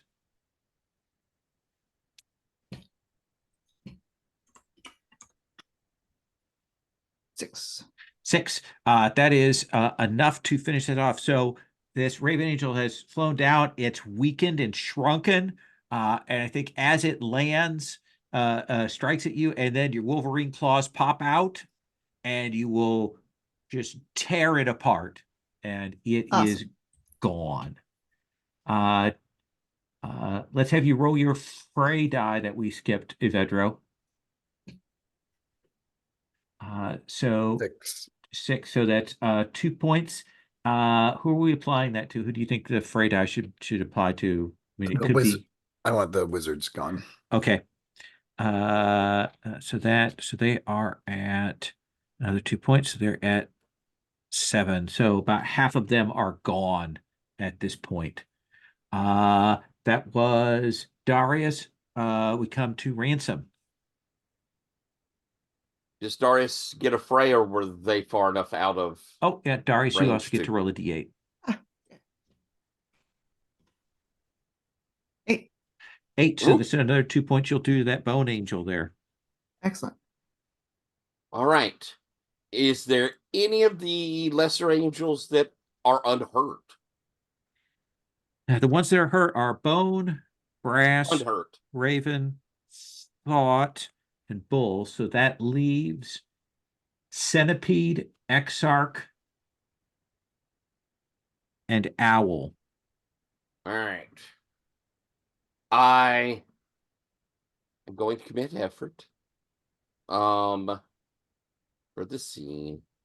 So let me drop that down. And Oh, and Furnace. Sorry. oh, okay. I should probably go and help Tasos. We came to help Tasos. So an owl is appropriate as Okay. I am doing my Raptor's Red Plunge. So from a distance, I become just a blur of motion as I rush across the room.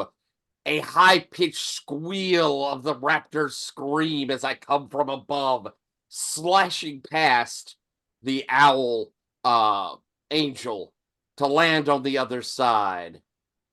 I turn slowly to look back at it as it turns to look at me, preparing to fight, before it realizes I have disemboweled it from head to toe. It is dead. It is dead. No roll, auto hit. No roll, auto hit. Okay. Since it's a lesser foe. That will. I'm not going to remove him from the stage because I've got his token like effed up. So imagine that I've laid his splayed out body spread out across there. If I had a little red filter, I'd put it across there. So just imagine that. Let me see here. Tasos, good to see you. I've had things under control, you know. I know you did.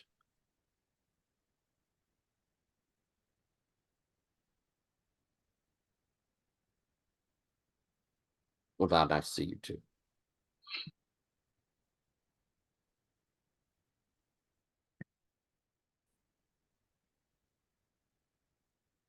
There we go. I put some blood underneath the owl angel there. So so that was you, Ransom, just shattered through that. Next is Tasos. Well, everybody's being birds, and it seems fun. So I think Tasos is going to sort of coalesce from their lightning bursts into an oversized, like horse-sized blackbird with very long and nasty-looking claws. I'm gonna try and pick up Centipede Angel and eat it for bird breakfast. Okay. So AC is a 3.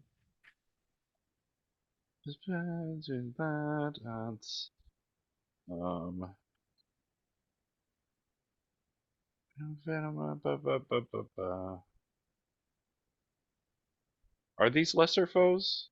They are lesser foes. Oh. Cool, yeah. Then I will commit effort, and those long serrated bird claws start dripping an evil-looking purple venom. It's gonna roll. How's this work? Yes, So you do. roll a d20. You add Oh, a total of 4 there we go. Oh wow. You plus. lied, Dan. I rolled a 4 on, Yeah, I on think the that's a owlbear. miss. So yeah, you will commit effort and loom out over it, but this thing is agile.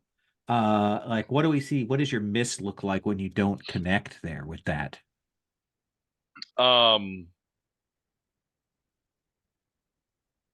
I think it is that these claws are much more intimidating than they are practical. Okay. And as they're just like too long for my bird feet to point them in correctly, and I just sort of go diving past it and scrape along the ground.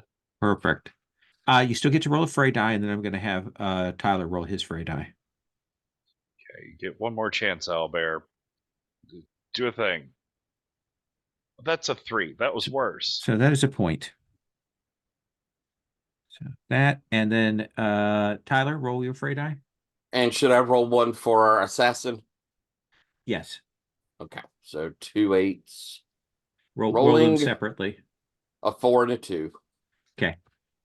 I'll stick mine on whatever that angel is near over where I am now, and he'll do whatever you wish him to Okay, do. so they're both 1 point there. So that is you doing that to the centipede angel. So that goes to 8, and then the wizard is going to take another one, so that goes to 8 on that. Okay. So that was that. Tasos went. We did all the fright eyes.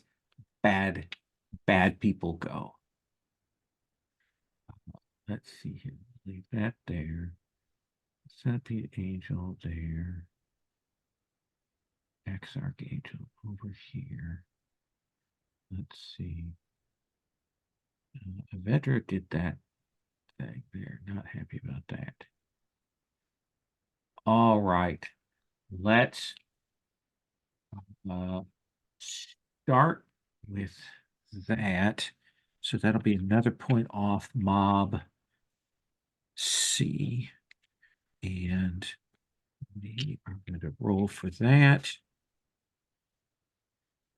So that will be enough to do that. Oh, was my summon still alive to? Yeah, it took a point of attack? damage, and I just wiped it off the table. Wow. But you did do a point of damage there. So we'll put the bull angel there. I'm a wizard. So let's start. Brass angel on. Well, did I kill the brass angel? Or what angel did I take off the board? I thought it was the brass Raven angel. angel is dead. That's the only one I have dead. Oh, I'm sorry. Brass angel is dead. You're right. Yeah. I'm sorry. that's okay. There, remind me to take these things off here. So we All right. remove that. Let me That's what do I was that. trying to do. Yeah, no, thank you. Cross that off. In that case, we've got those 3. So let's put Bone Angel on Threadless, Furnace Angel on Darius, and Thought Angel on Evedro. Threadless, what's your AC? My AC is 3 low. So 3 plus 10, 13. So I need 9s. That gives me 2 of those. Those are red straight. So you will take 6 points of damage from the Bone Angel there, Threadless. Okay. Darius, what is your AC? 8. 8. So 8 plus that means I'm going to need that. So it's going to be 2 of those. And 1 of those. Well, 6 points on 3d8. Maybe I'll make it up. through Evedro. Evedro, what is your AC? 3. Great. So 3 plus 10, 13. So I just need 9s, which will give me just one of these. 4 points of Evedro. And then Ransom. I'm going to spend my miracle. And we'll do that as 2 auto hits on you. Ouch. I will roll 2d12 for the damage. Eek. That is 22 points of damage. Jeez Ow. Louise. Tasos, what is your AC? It's 10. I'm a rock. Okay. Centipede Angel. Well, he misses with one of them. Wow. So Centipede Angel will do 10 points of damage. Cool. Bull Angel. I can't believe I fucking missed it. I mean, 2 hits. What I meant to say. For 11 points of damage.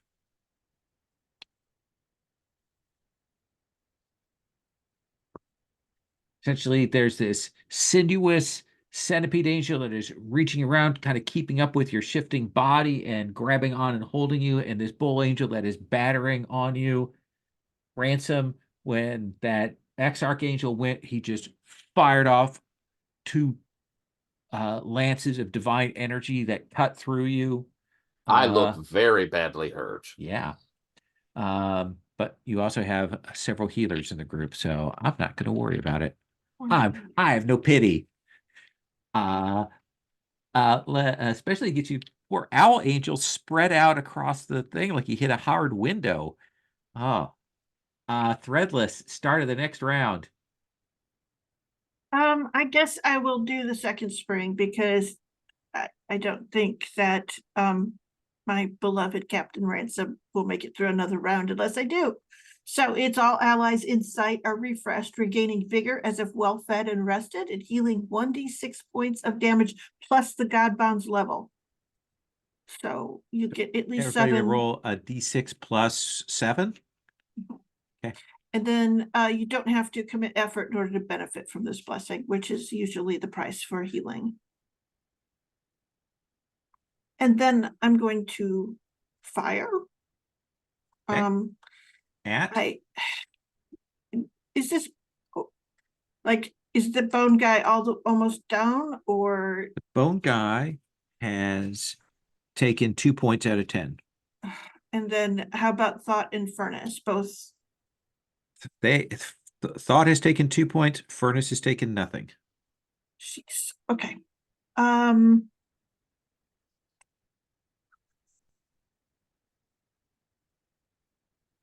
Yes, I'll hit Bone Angel. I'll go after Bone Angel. Okay. So here we go. I'm rolling the 1d20. I get a 14, so I hit easily. Yep. Then I get to roll a 1d10 because I'm not doing the straight through thing. So, right? And then I get like maybe 2 points out of this. Correct. I rolled a 6. Okay. So that'll be 2 points more on the bone angel. That brings us to Evedro. As arrows fire off into the bone angel, making his way towards you. Evedro, the thought angel has kind of moved up on you. What are you doing? I think I am going to I've got my body of burning light. Okay. So for my action, I'm going to attack. I used unarmed attacks, but because of that, they do 1d10. Okay. So I need to punch them. All right. So their AC is 3. Plus 2 for the escalation die is a 5. And what's your attack bonus? 7.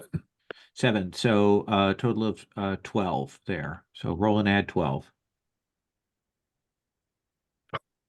That will miss. What does that look like?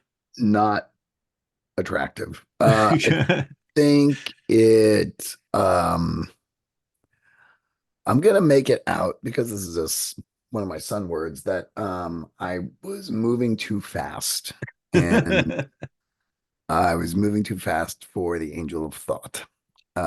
So yeah, so I just kind of swiped right by him. Swip past him, ducks under and turns to face your burning light.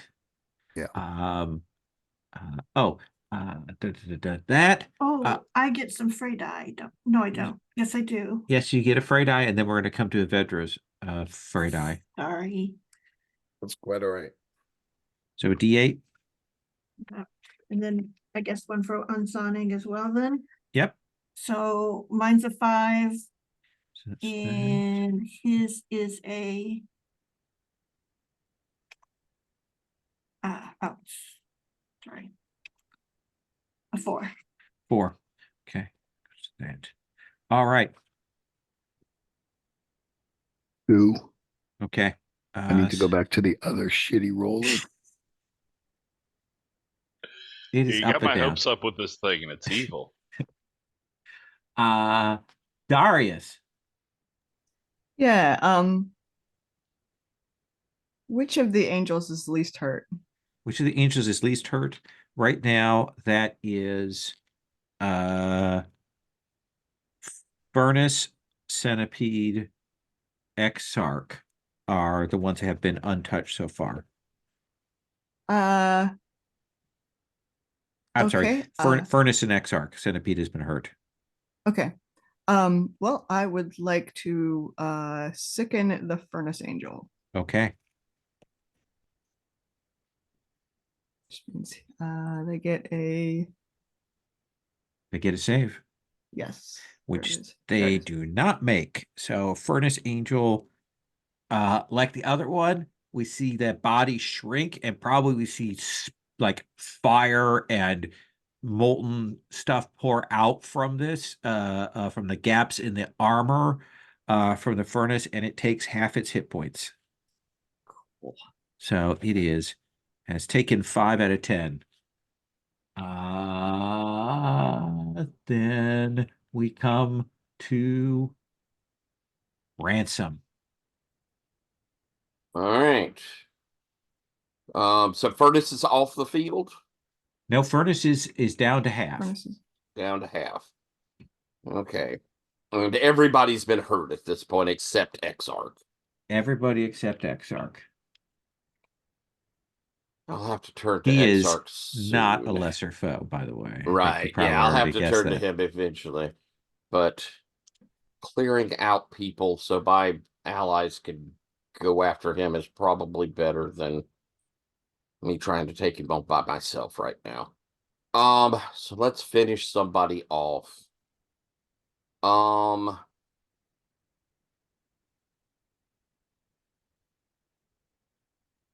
Tasos has 2 on him, so why don't I take out which one is least hurt of Centipede Bull?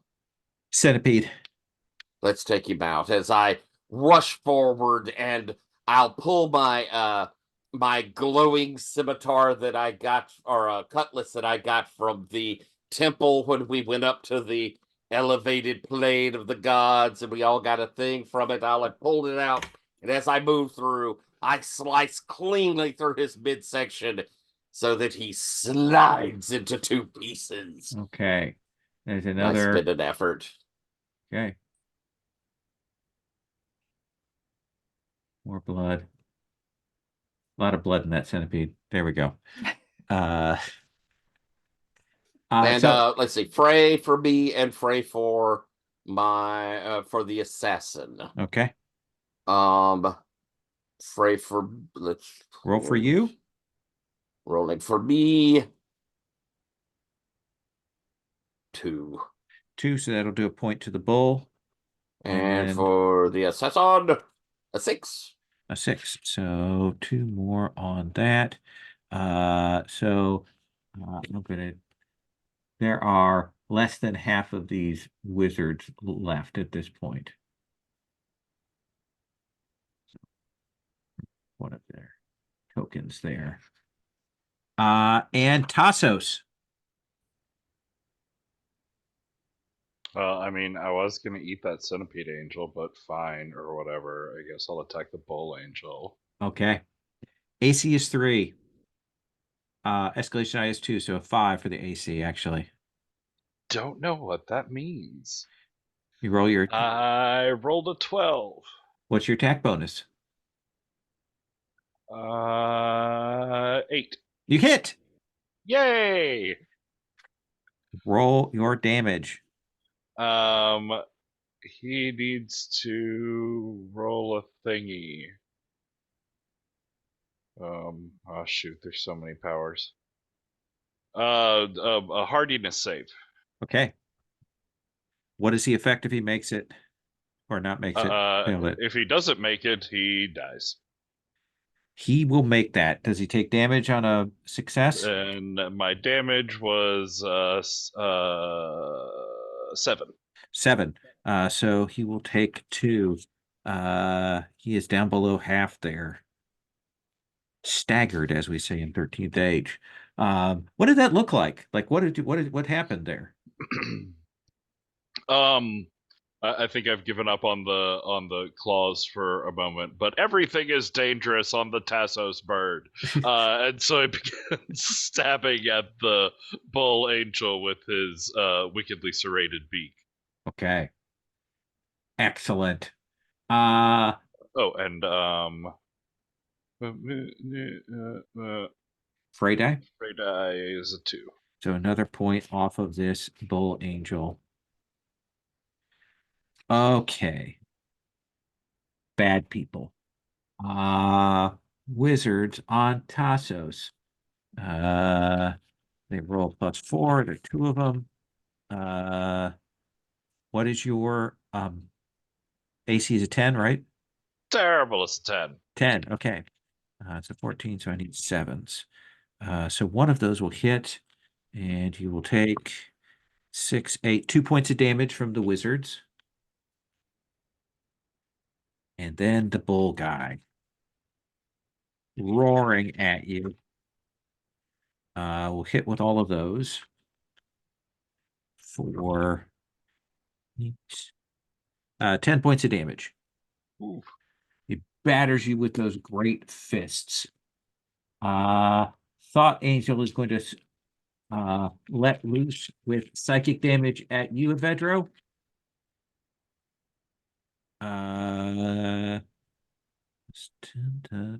So that will hit with 2 of those. Yeah. 7 points of damage, Evedro. Furnace Angel on Darius. Darius, your AC is 8. 8. So 8 plus 2. That is 3 hits on you for 13, 19 points of damage. Okay. And Threadless, your AC? My AC is 3. And 3. by the way, last time when I healed, like Tasos and then all of you should have healed. So Darius and Evedro, you should have Right. healed if you had to make sure. I forgot to heal myself. So Okay. Okay, so yeah, 3 is 3. my AC. So 3, 10. So 13, which means I need hits or better. 1 hit on you for 7 points. Okay. And then the Exarch. What is your AC, Captain Ransom? 0. 0. So I need 11 to hit you. So that'll be 2 hits. I always get You hit. do. What's he using? It's again those spears that he is flinging around. Do those seem like they're a divine gift or anything, or are they just pure physical action? They are essentially his holy weapon. They are him. He's essentially throwing part of himself. Not something that can be stolen. Correct. So your natural armor class is 3, Tyler. And then you get to, if you have one of those, you could use your dex bonus. You can't use armor or shield bonuses. Okay. So But he's a yours zero- technically should be 1. 0 is The best. is the best. Yeah. Okay. Right. But Uh, in this game, I've never seen where armor class makes much of a difference. Everybody's so good at hitting in this game. Well, I'm rolling a +10, so essentially I need But I mean, 11 just or in better. general, it's a game that it's heavier towards offense than defense. Absolutely. You're going to take 13. Oof. Okay. I'm Uh, up, but just barely. Just barely hanging on as his Exarch is concentrating his fire on you. Like, just he seems to know that you're the leader, and he has not targeted anyone else here. Have I seen any gift out of him other than a miracle? Yeah, Because I'm guessing that miracle's just a vaguey thing. Miracle is essentially him spending his divine energy to do the auto hit on that. They have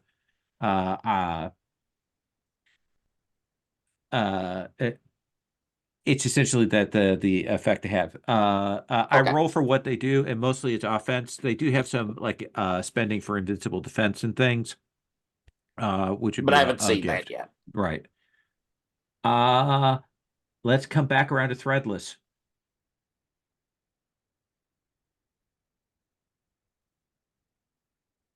Okay. All right. Again, I spend a point for healing.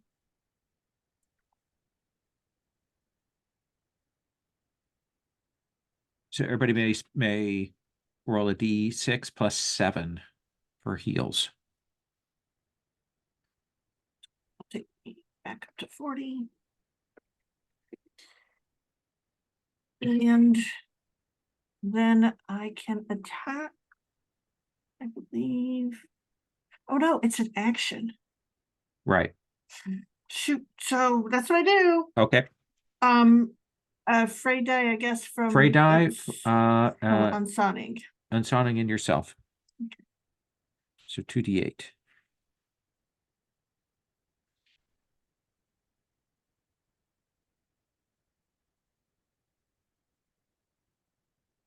Okay. What'd you get? I got a 1 and a 5. 1 and a 5. So that would be damage on the bone. Evedro.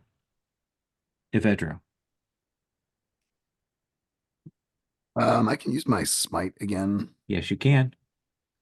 So I'm gonna smite. You could hit Thought and Furnace, or Furnace and Bone, or Bull and Wizards, or I'm gonna Extra. go with. So it's the Corona Fury is indiscriminate. So if I shoot it towards the bull, then Ransom and Tasos will have to make saves. Yep. You But probably if I hit Thought and Furnace without that. threatening Darius. Yeah, I think so. Let's do that. Okay. So you still roll attack rolls, I believe, right? Yeah. Okay. So roll your attack roll on Furnace. So that plus 11 plus 6 is 17 plus your base. That'll hit on the Furnace. Oh. And then on the Thought Angel. That will not hit. Roll 4d8. 1, 2, 3, 4, 5, and that will drop the Furnace Angel. Oh, good. Yeah, between the illness that Darius inflicted and your hit there, it will drop them. Something. Thought Angel is still up in your face, trying to destroy you with psychic damage. Darius. Can I roll my Oh. fray? Yeah, please. I'm sorry. That's okay. 6. So 2. So that's another 2 points on Thought, who is now staggered at half. Cool. I would like to take these big ass nasty claws, and bone angel or yeah, I'll take the bone angel. Okay. What is your attack bonus? I was just looking at it. What was 7. 7 plus 6 is a 13. So roll. You want an 8 or better. All right.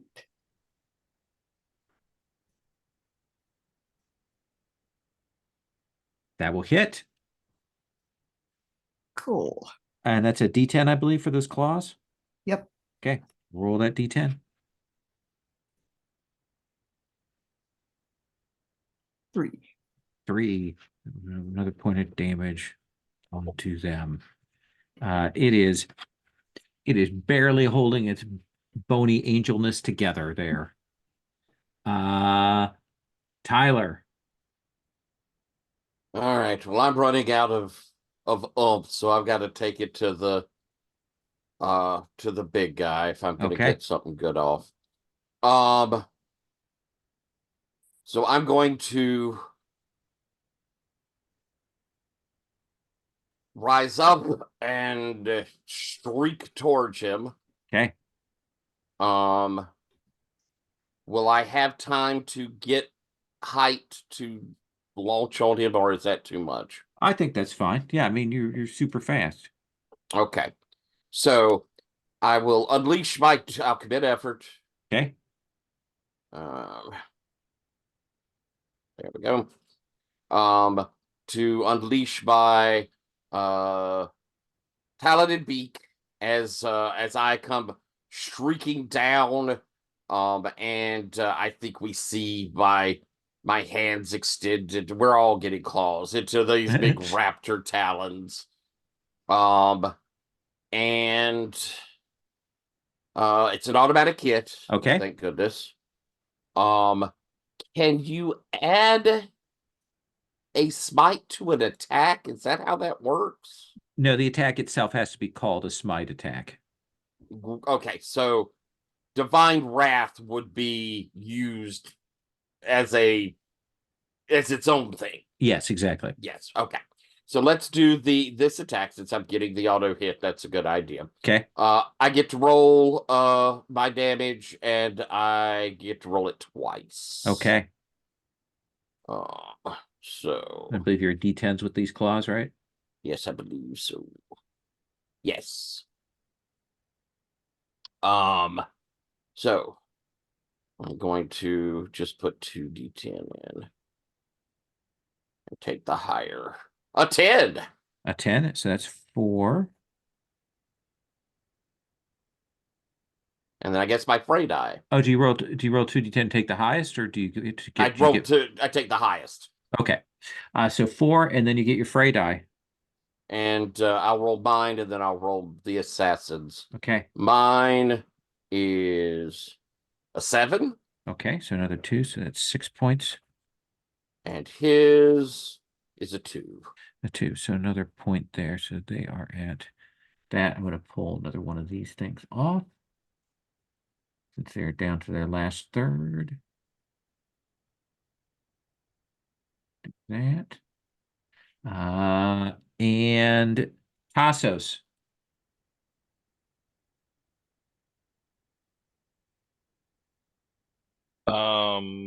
So is Bull Angel still there?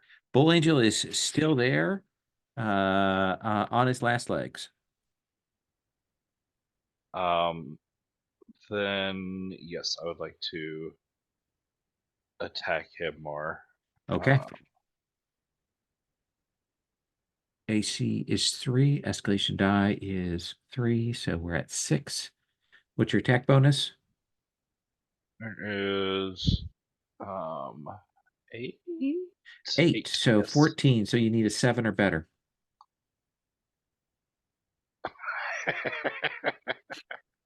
It's a 5. What does that look like? Like, what is like when you're swinging around with this time? Are you tearing up the ground? Is he just and he's big and bulky? Is it bouncing off of him or what? Um, we've got the last remnants of those wizards there, so maybe they're doing some like some illusory magic work where it's like I keep rushing at the bull and it keeps being like 5 feet to the left. Nice. Roll your fray die.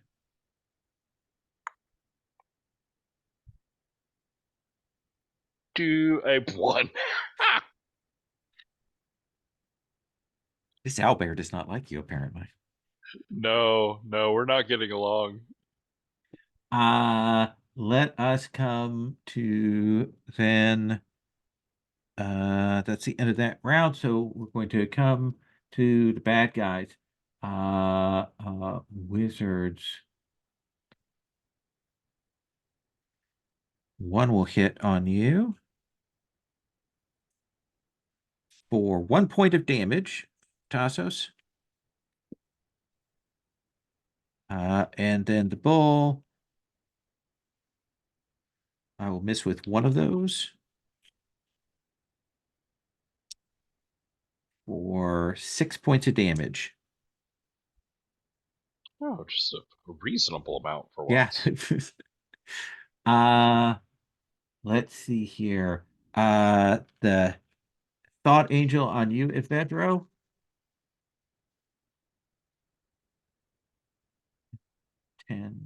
That is just that. So miss with one. So that will be 5 points of damage.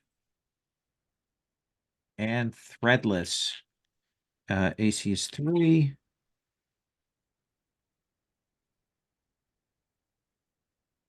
So 3 plus 10 is 13. Nope. That's a 1, a 6, and a 7. So all 3 attacks on you will miss. And then Exarch on Ransom. Yep. Both miss. Holy cow! 1 and a 6. Woohoo! I've been hitting you so much, I actually feel good that I missed there. So, so that was all of them on that round. Essentially, this angel is up with you, has turned that holy stuff into a blade and is swinging at you, and the two of you are slashing back. You are faster than he is. Now that you're up close, he's definitely the most powerful of these figures there. Threadless. Trying to commit effort to use the full 1d10 straight through Okay. ability that I'm gonna roll. Who are you attacking? Let's see Attacking here. the Exarch, you attacking the Bone Angel, Thought Angel, Who has the most XP? the most HP? HP. How much XP will I get for killing this target? Exactly. The most HP is the Exarch, by far.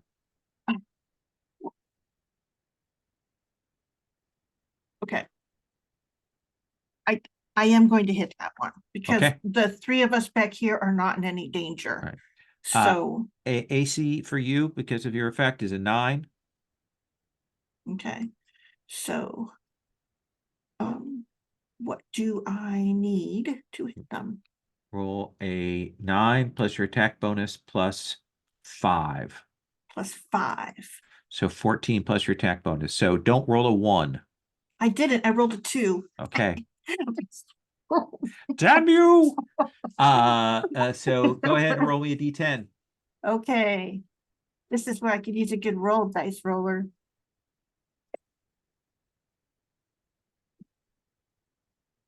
A 4. A 4. But at least it's 4 straight through. I would have 4 had to straight roll a through. 10 otherwise. Cook will slam that into him.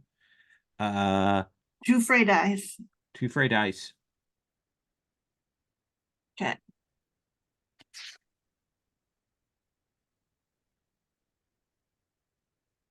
A 1 and a 6. 1 and a 6. 6 is 2 points, and that is enough to take the bone angel out of the picture. Woot.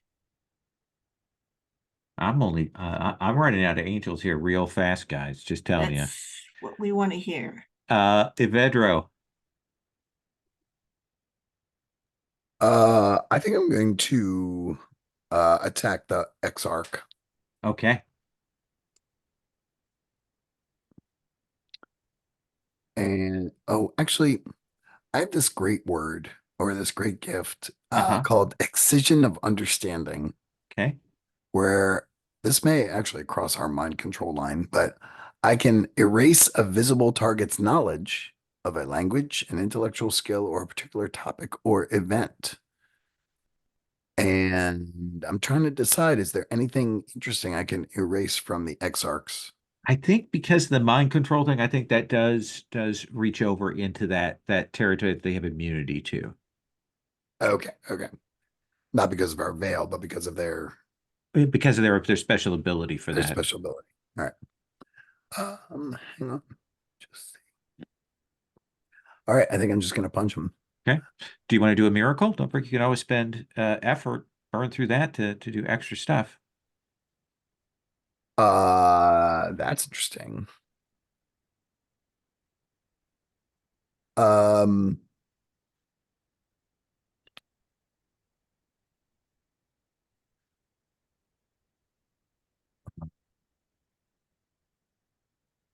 what could I do a miracle that gives Ransom's attack more damage?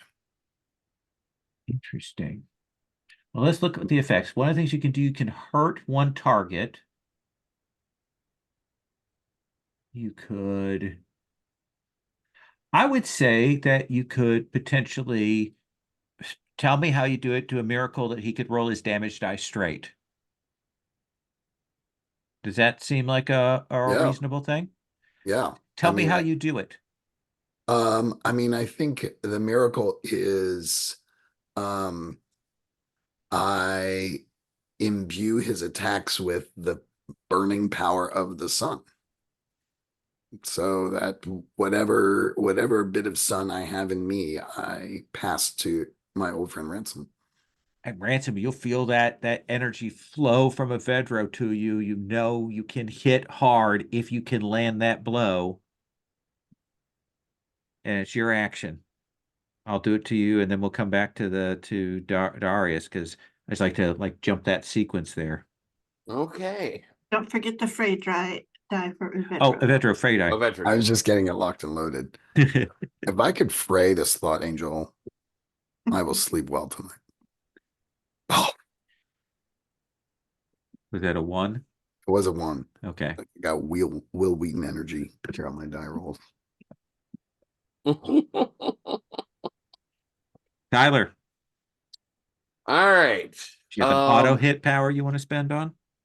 I don't have an auto hit. Not unless I'm plunging, and I've already That's right. plunged on him. Yeah.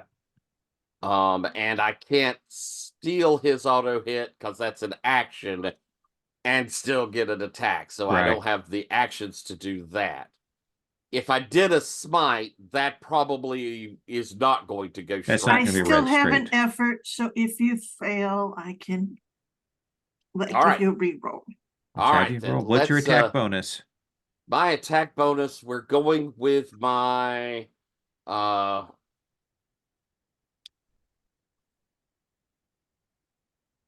you've increased my damage to straight through. I could go a D10 plus.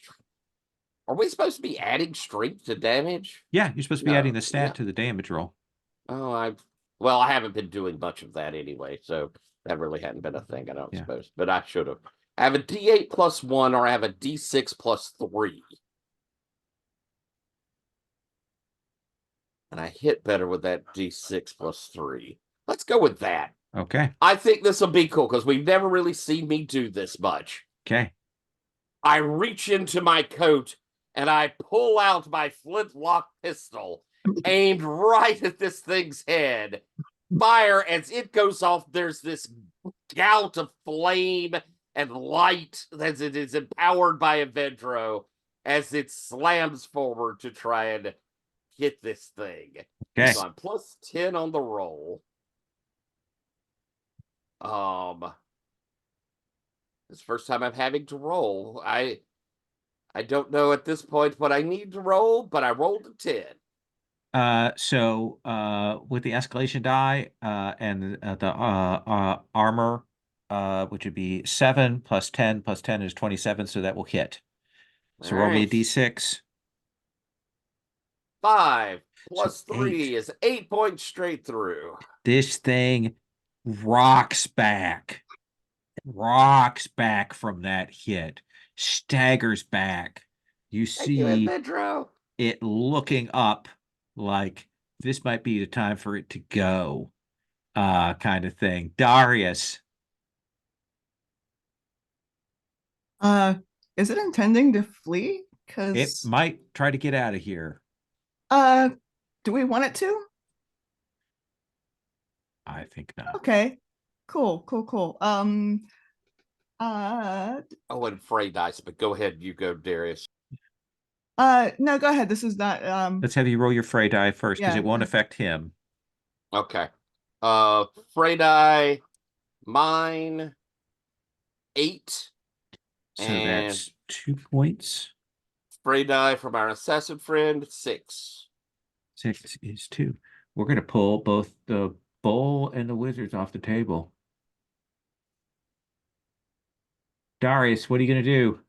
Yeah, so I'm gonna commit effort and target a number of subjects, just one, Okay. within the same city, and he will be unable to move from his current vicinity, finding every path elsewhere blocked or confusing.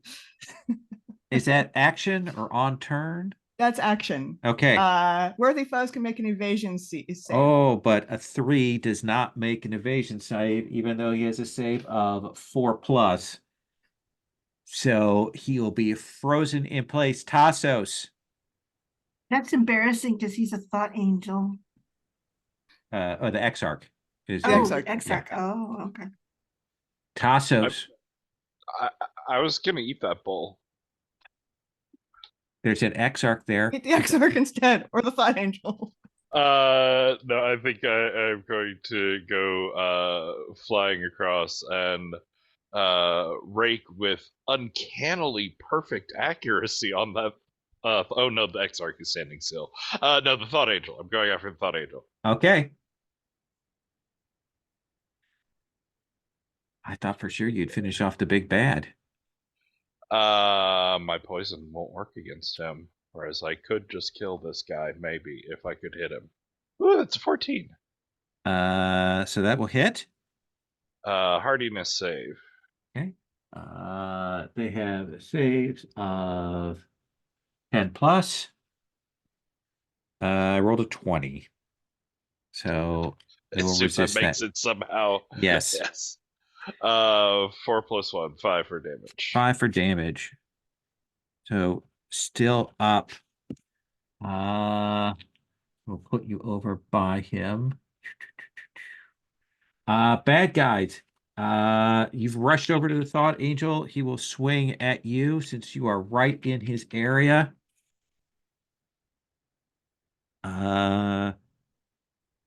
Is what I'm here for. So you will take 5 plus 4 plus 1. So 10 points of damage. Jeez. Exarch. 1 shot on Avedro, 1 shot on Ransom. Avedro swings out with that blade and absolutely misses. No!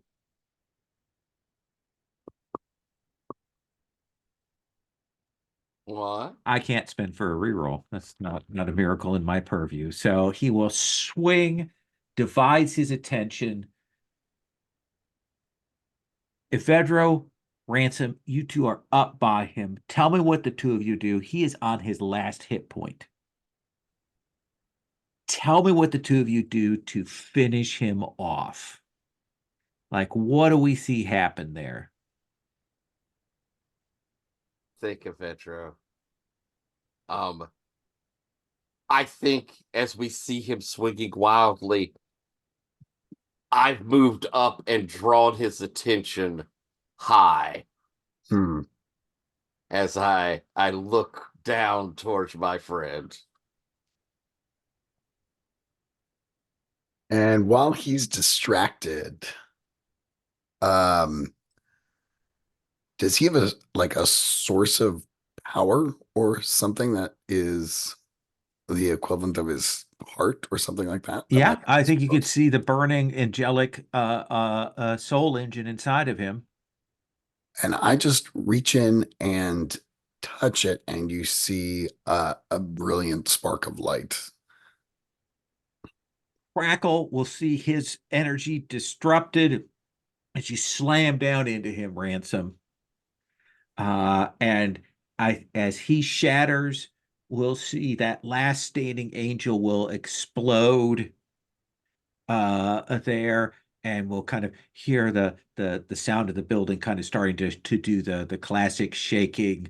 As you can, Tasos, you can grab up Nuan Lao. The assassin will run over to hop back in your sleeve, Ransom, and Unsonic is running around bringing this place down even faster. As you run out the front with this place exploding, collapsing behind you. The pillars, I think we have some green screen of all of you jumping maybe as you come out the front there. And that's where we're going to stop.